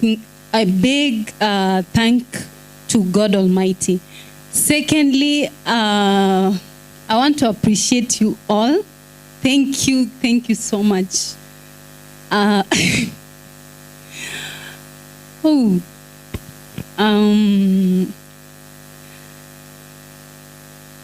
don't know how much I can say thank you because I didn't expect this. Despite the fact that at the last minute, some people called me and they said they won't manage because some had gone for a funeral. And I realized the timing. Most people are at the Seventh-day Adventists. By the time it's evening, maybe they are from work, they just say they are going to prepare for the Sabbath. So I'm so much honored that you came. I really want to thank every one of you. So before I go to first great success, I also want to acknowledge my family, especially my mom. I'm going to call her to say hi to you. And I also appreciate my parents in general, my father. My father is called Richard MBAKA. He didn't manage to come because he's at work. I also want to acknowledge my brother. He's not here. He's also far away. A big thanks to him. I also appreciate my sister. She spoke here. I want to say thank you. And as the friends who've come here, thank you so much. So for the journey for first great success, I really feel so humbled to be here today. I want to acknowledge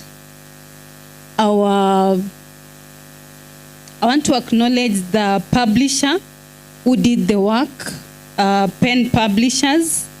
Thank you so much. They managed to do the editing and bring this book. Then I also want to acknowledge our CEO for Ndizi TV, Professor David Kimori. He's a writer himself, and when I gave the idea about writing, he gave me so much encouragement and support, and he's also endorsed this book from behind. So a big thanks to him as our CEO for motivating us and for ensuring this work went on well. I also want to appreciate our chief guest who came here. Thank you so much for the inspiration. I'm so much inspired. And I don't look at the numbers, but the words. Just you coming here, inspiring, and I'm sure I'm not the only one who was inspired. There are many people who've been inspired. And from this journey, we are going to get many talents. And I also want to appreciate my grandfather, Enokem. Thank you so much for the words you spoke. And being here means much support. Before I go on, I also want to appreciate my friends. I have friends from Mwalimu Sacco who ensure that they are here. Just wave. Thank you so much. I also want to appreciate a friend from Tenacious. You can give a wave. There is Women Electricals. Thank you so much.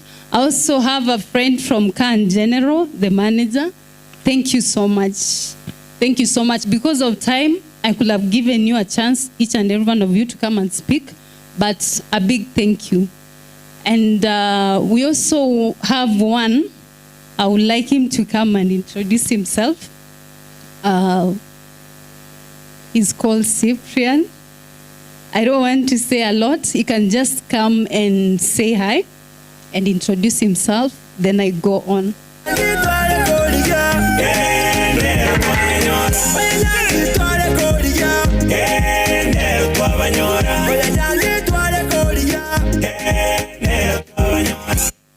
Thank you so much, SAULINE. I actually didn't know that I would get a chance to say something.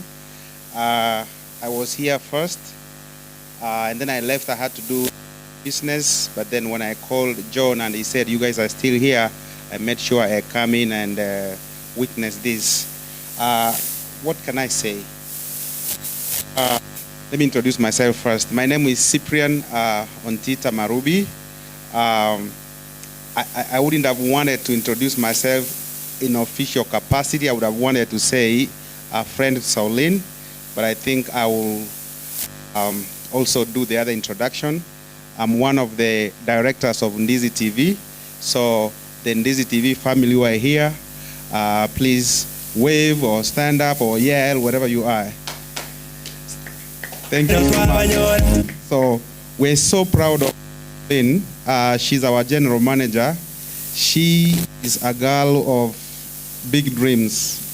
I have known her not for so long. It's the first time that I came and I met her in person, but you can look at her.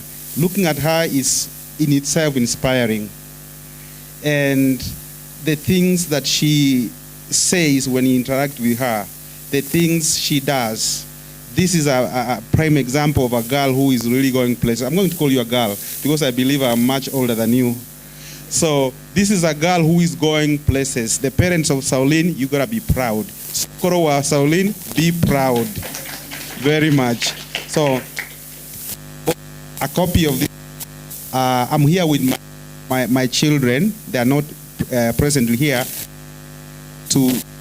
as a sort of an encouragement. I want to confess, I just bought it.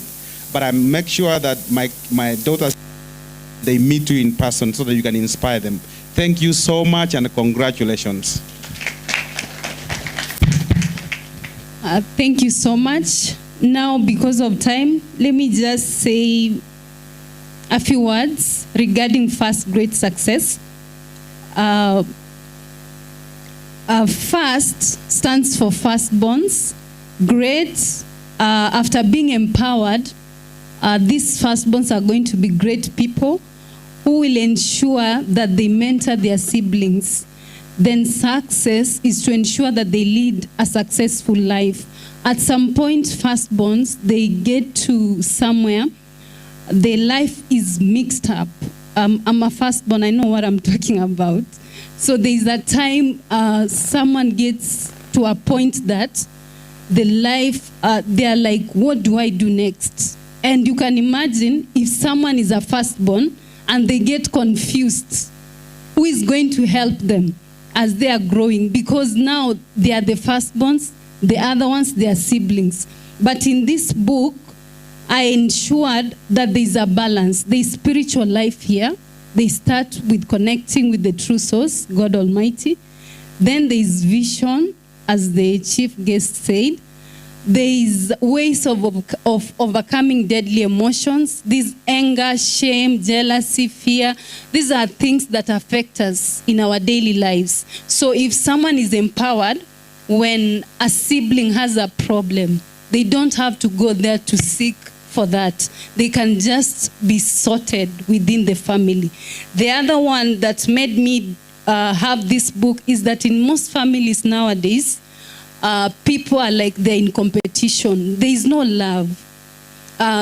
If someone makes it, it's fine. If the other one doesn't make it, it's fine. So you'll find in a family, some people, they are flying high, and there are some people, even they don't care about them. So in this book, it's teaching us about love, people coming together.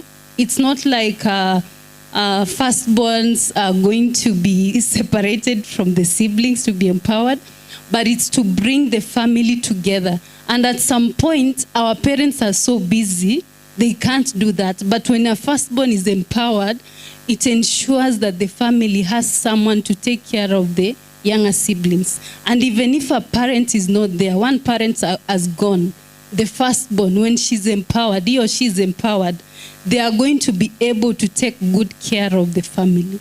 So in this book, it has lots and lots, but this is just the first edition. And it's going to be an initiative coming up to support the firstborns so that they can be well mentored, be good to the family, and ensure that the society brings people who are successful. So thank you so much. I really want to say a big thank you to all of you. Lastly, I wanted to say for the last, I want to invite my precious mom to come and say thank you, to come and greet you all before we go to the next session.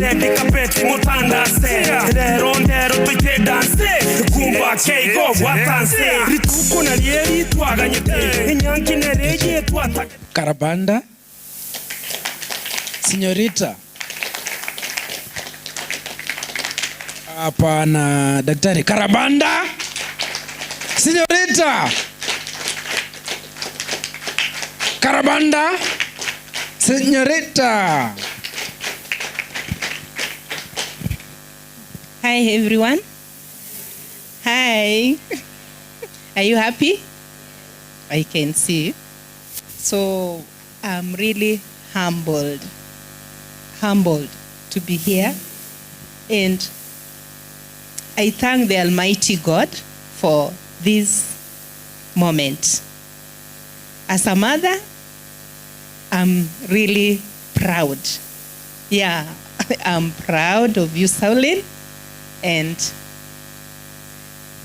I really pray God to take higher. The sky is the limit anyway. The sky is the limit.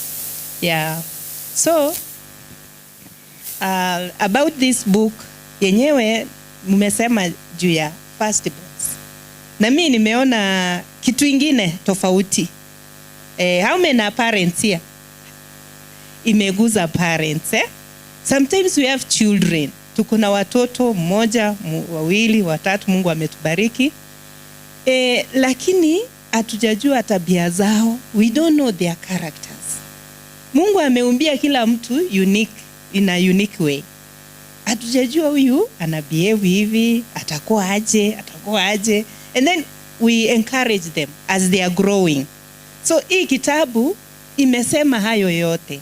You can learn a child's character. Ziko karibu ngapi? Sijui ni 4 ama hata 4. Imagine. So huyu mtoto atakuwa appreciated from kigrow na atakuwa encouraged or inspired in a daily life. So hii kitabu imenifurahisha kwa sababu it has started with the msingi ya Mungu. Yeah? It's God. Without God's foundation, there's nothing one can achieve. Hakuna mahali mtu ataenda. Hata kama ako vile ama vile, lazima foundation yake ikue kwa Mungu, the Almighty, so that the success can run smoothly.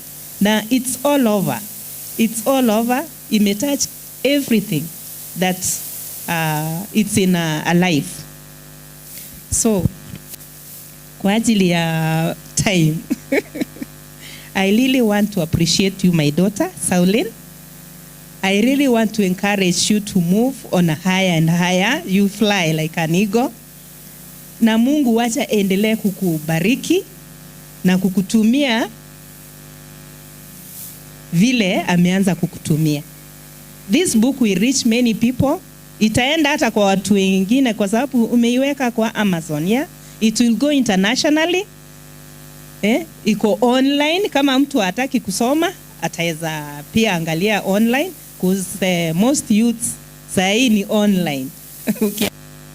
Mtu kitabu saa zingine anaweza ona ni kazi.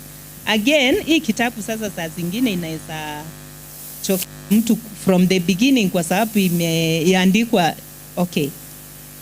Naweza sema juu ya phases ama, but it's the foundation. It has to be started this way so that one has to start from a biblical foundation to seek God first and then to move on.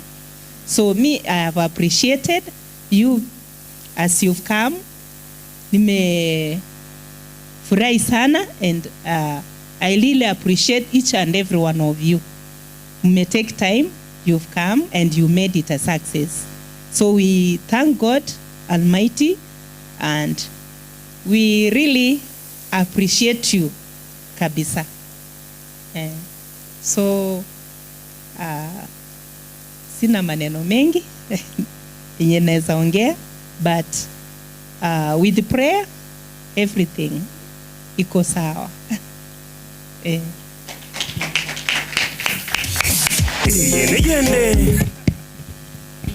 Thank you so much, Ma'am. So I would like to also acknowledge Ndizi TV fraternity. Thank you so much. God bless you for being part of me in this journey, for being there for me from the beginning till now. Thank you so much. God bless you. I will also ensure that most youths, now it will go to the youths, that they'll have that, they'll have a sense of knowing that knowledge is hidden in books. I know most people sometimes, they don't like reading, just the way they said. But if we keep on motivating them, they'll feel that essence and then start reading more and more. So thank you so much. Lastly, I saved this one. I want to appreciate my firstborn son. He's not here. He was at school when we were coming. He's called Joshua. So I already have a firstborn. Despite the fact that I came up with this, I already have one. And I'm trying to ensure that as he's growing up, he's going to be a good example. So thank you so much all. God bless you. Thank you.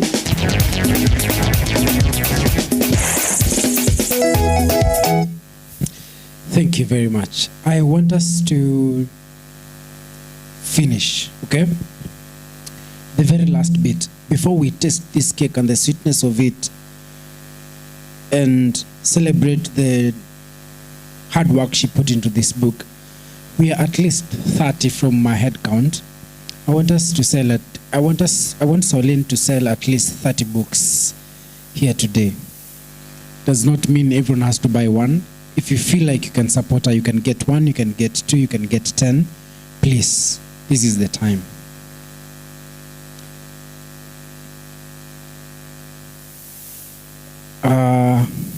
You can buy one, you can buy two, you can buy for your daughters, each of them. One of them goes for 500 shillings. All right? For you, if you get it right, I don't know, you don't know me, right? You know me a little bit, okay? Just a guess. If you get it right, those are the number of books I buy. You get it wrong, I'm so sorry. How many kids do I have? Just guess.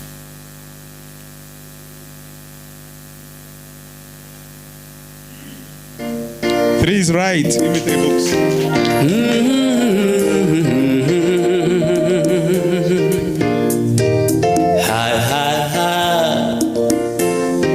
Tumeona mkono wake Bwana.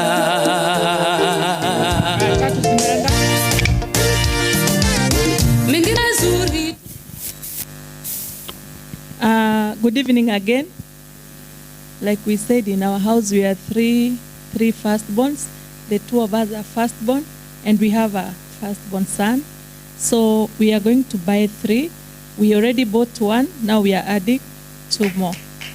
Mungu umetenda, ni kweli wewe muweza. Ulitamka vitu vikawa, neno tulatosha. Yes. You don't know what to say. Thank you very much. Asante sana. Asante sana. Tell you have to say something before you buy a book. SAULINE being a mjukuu kwa Sokoro na being a mjukuu kwa Nyamukenya Home Church. I need 10 books right now. And then I am the second last born. But you know, this guy came when I had already been called last born for too long. So accidentally, I was displaced. I will want to buy a book for the firstborn because I mentioned him. And we have 3 firstborns in our family. I think, Madam Honorable, you know that fact. And I have a daughter who is a firstborn. So how many books are those? No. Yes, sababu imepotea. So I think I will cancel that deal. Yeah. So those are the 14 books. Please count and give me.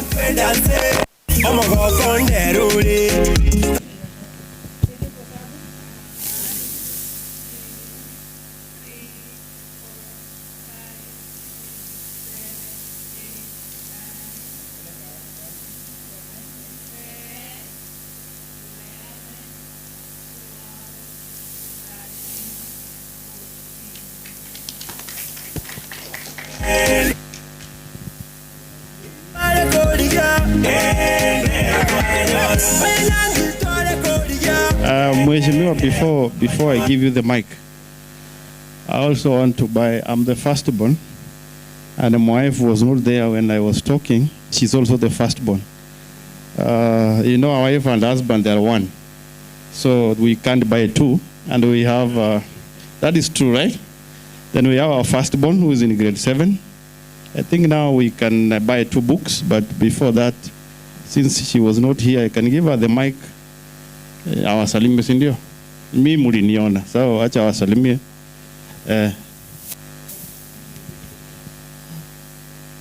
Hello. Habari zenu. I'm sorry I came a bit late. Juu najua mama lazima enda aone watoto wakoje. Otherwise, Jen Linda, she's our friend. At least I've known SAULINE. This is good. Congratulations. Yeah, so we are going to get 2 books. So this is the money. Thank you. Na nimeambiwa madam ako pale kwa Nyamira County, kwa hivyo hii kitabu inaenda Nyamira. Itafika pale kwa roots. They will touch generations and generations throughout Gusii land. Thank you, madam, for the books. Asante, zimefika 3. Thank you very much, Mheshimiwa. My father had 7 wives, so there are 7 firstborns. There are about 7 books. Then in addition to that, I am a politician. I must buy 1 for a youth, 1 for a woman, and 1 for a man. Thank you. And 10 in total.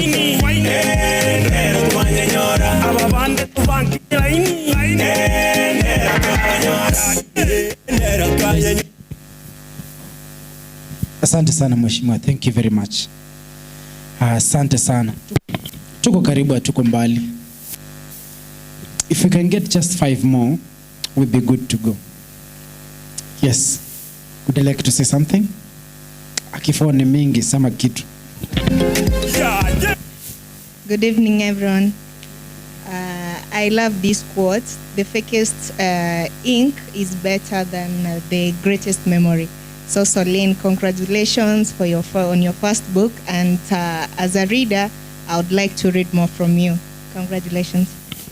Thank you very much. Let me have them signed for you, then takuletea. Asante sana.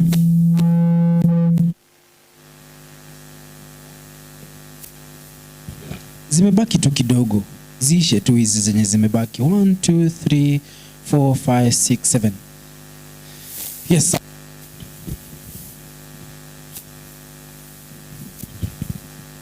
Sorry. Good evening again. I'm going to buy one book. This one book, it's for my young brother, so that he can get to know the struggles we face as as firstborns.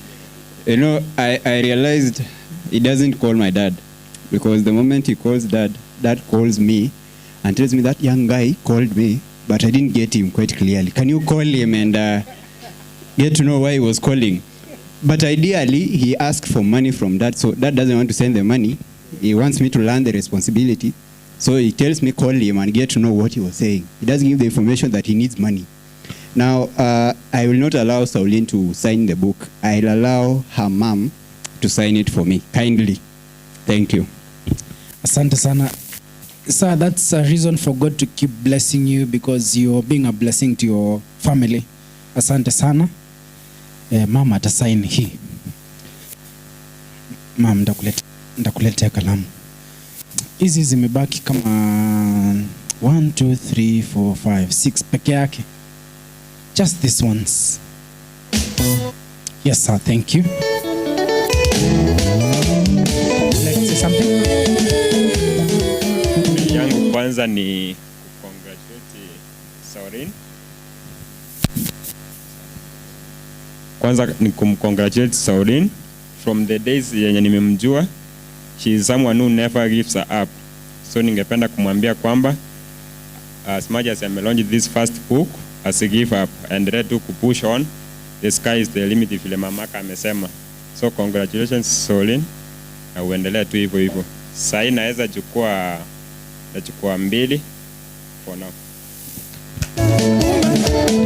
Thank you very much, sir. Asante sana. Nimeshukuru sana kwa those kind words.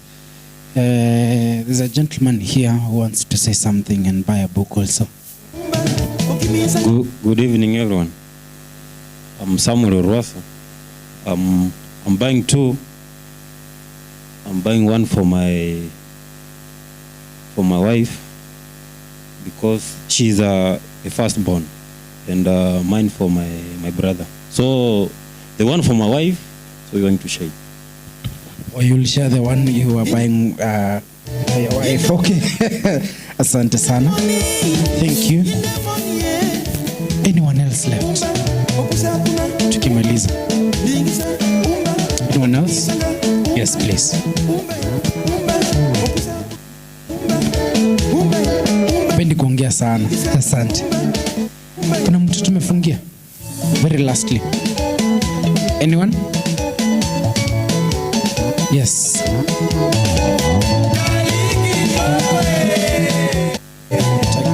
Ngapi? Thank you very much. Asante sana. Lastly, anyone? Right on. Thank you very much. Would you like to say something? Nimechukua moja. Hii nimechukulia bibi kwa sababu mimi nilikuwa nimeshachukua jana. So hii nachukulia bibi yangu na yeye asome. Success. Asante sana. Thank you. I believe we can close now. And we are closing by testing the sweetness of the hard work that Sauline put into this book. Thank you very much, ladies and gentlemen, for this support. It is overwhelming support that you can actually buy 10 books, that you can actually buy 3 books. Si rahisi. Hii biashara si rahisi. We know we don't have a very good reading culture, but then when you can put something together like this, and you know that reading culture is not there, and still people support you and buy, ni God. Thank you. tungependa we want to borrow you from your signing so that you help us bring this sweetness to us. Ma'am, karibu sana. Our guest, Madam Rachel, karibu sana. Sokoro ya SAULINE, karibu sana. To help us tukate hii keki. Director Ndizi TV, karibu sana. Tukate hii keki pamoja.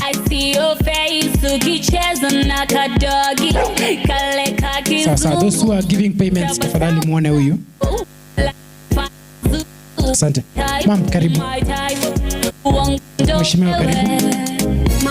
Director, karibu. Jirani ananimada, amejibeba mwenzenu minapagawa. Mama woyolo, jirani ananimada, amejibeba mwenzenu minapagawa. I like the way you look at me. Karibu sana. DJ, tupe kitu. Kata usiogope. Asante. Kata usiogope. Kata usiogope. Kata usiogope. Sokoro kaka. Kata usiogope. Kata usiogope. Kata usiogope. Kata usiogope. Kata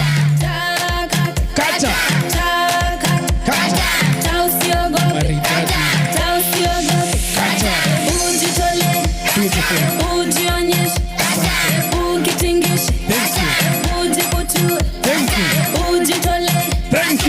Ujionyeshe. Ukitingishe. Beautiful. Ujiputue. Beautiful. Kata. Kata. Kata.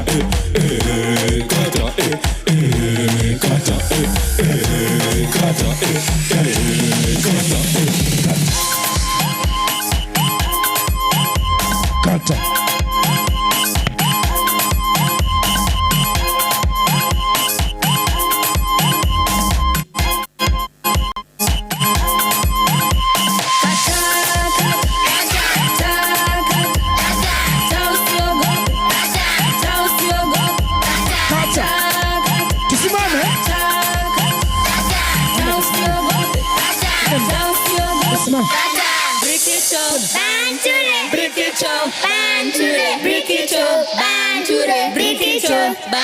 Ni hivyo hapana, ni hivyo hapana, ni hivyo hapana, ni hivyo hapana.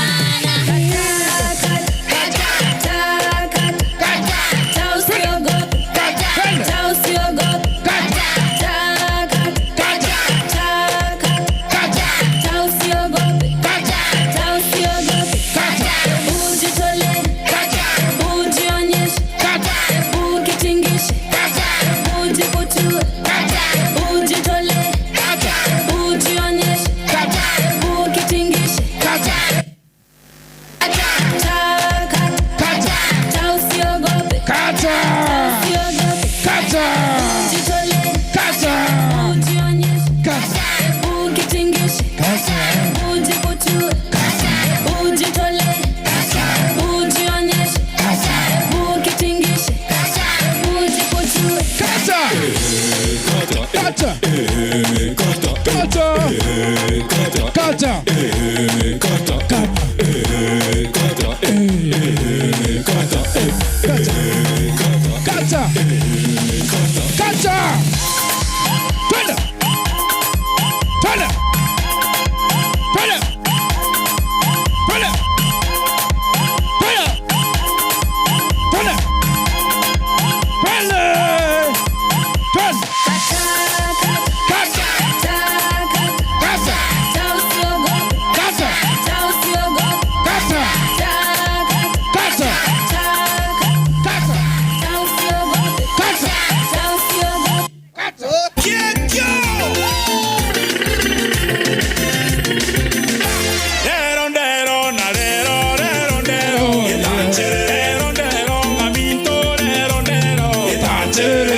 mache sarure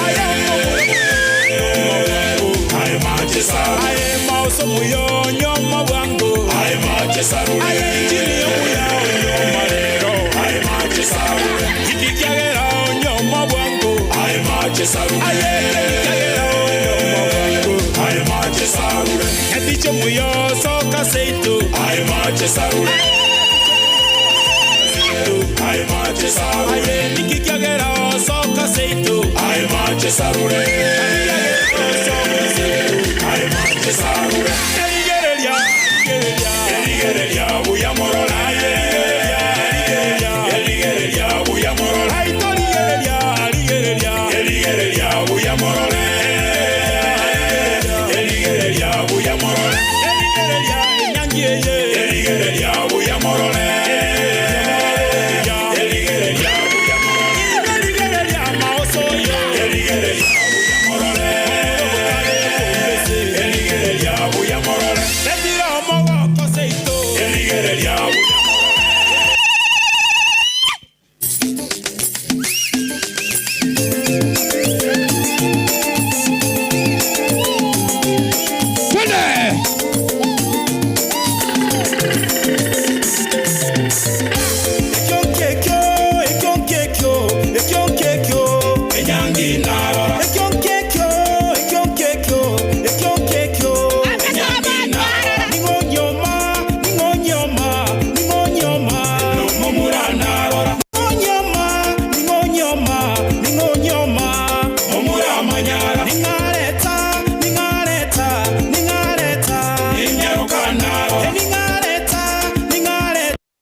Nyasaye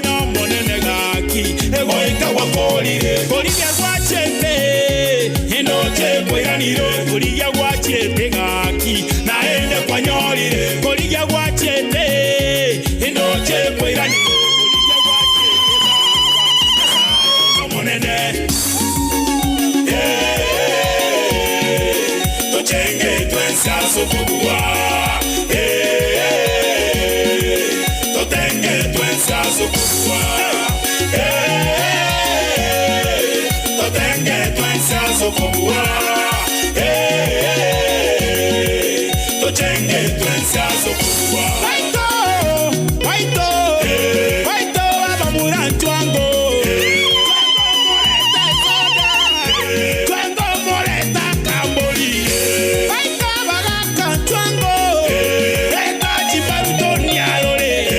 Waito, waito, waito mosemia bana. Waito, waito, waita bakima waito, waita bagina iriria. Tochenge twensia sokubua. Totenge twensia sokubua. Totenge twensia sokubua. Tochenge twensia sokubua. Sibelionge, omura sibeliongo musaiga. Musaiga sibelionge, omura sibelionga gatai. Musaiga ibwate soda, ayebwate soda. Kabezi iriria tonya sauli ngoro. Baito nya sauli gorbono chikubwa tokmano jise kumene bircha marako. Baba imeandisi TV nya sauli gorbono ni gebwate tomulero. Baito. Iriria to. Baba, baito. Yecho, baito. Baba,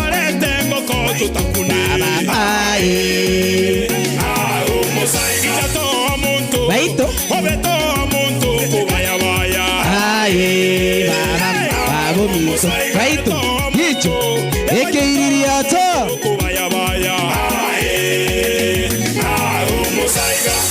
Tifosu kagoro wabunya sauli ugo. Nyasauli iguru. Mogo agete. Imorapi. Inaiwa. Imorapi bono. Hebu tunjoi sasa. Baba. Ini siku yetu tumengoja sana.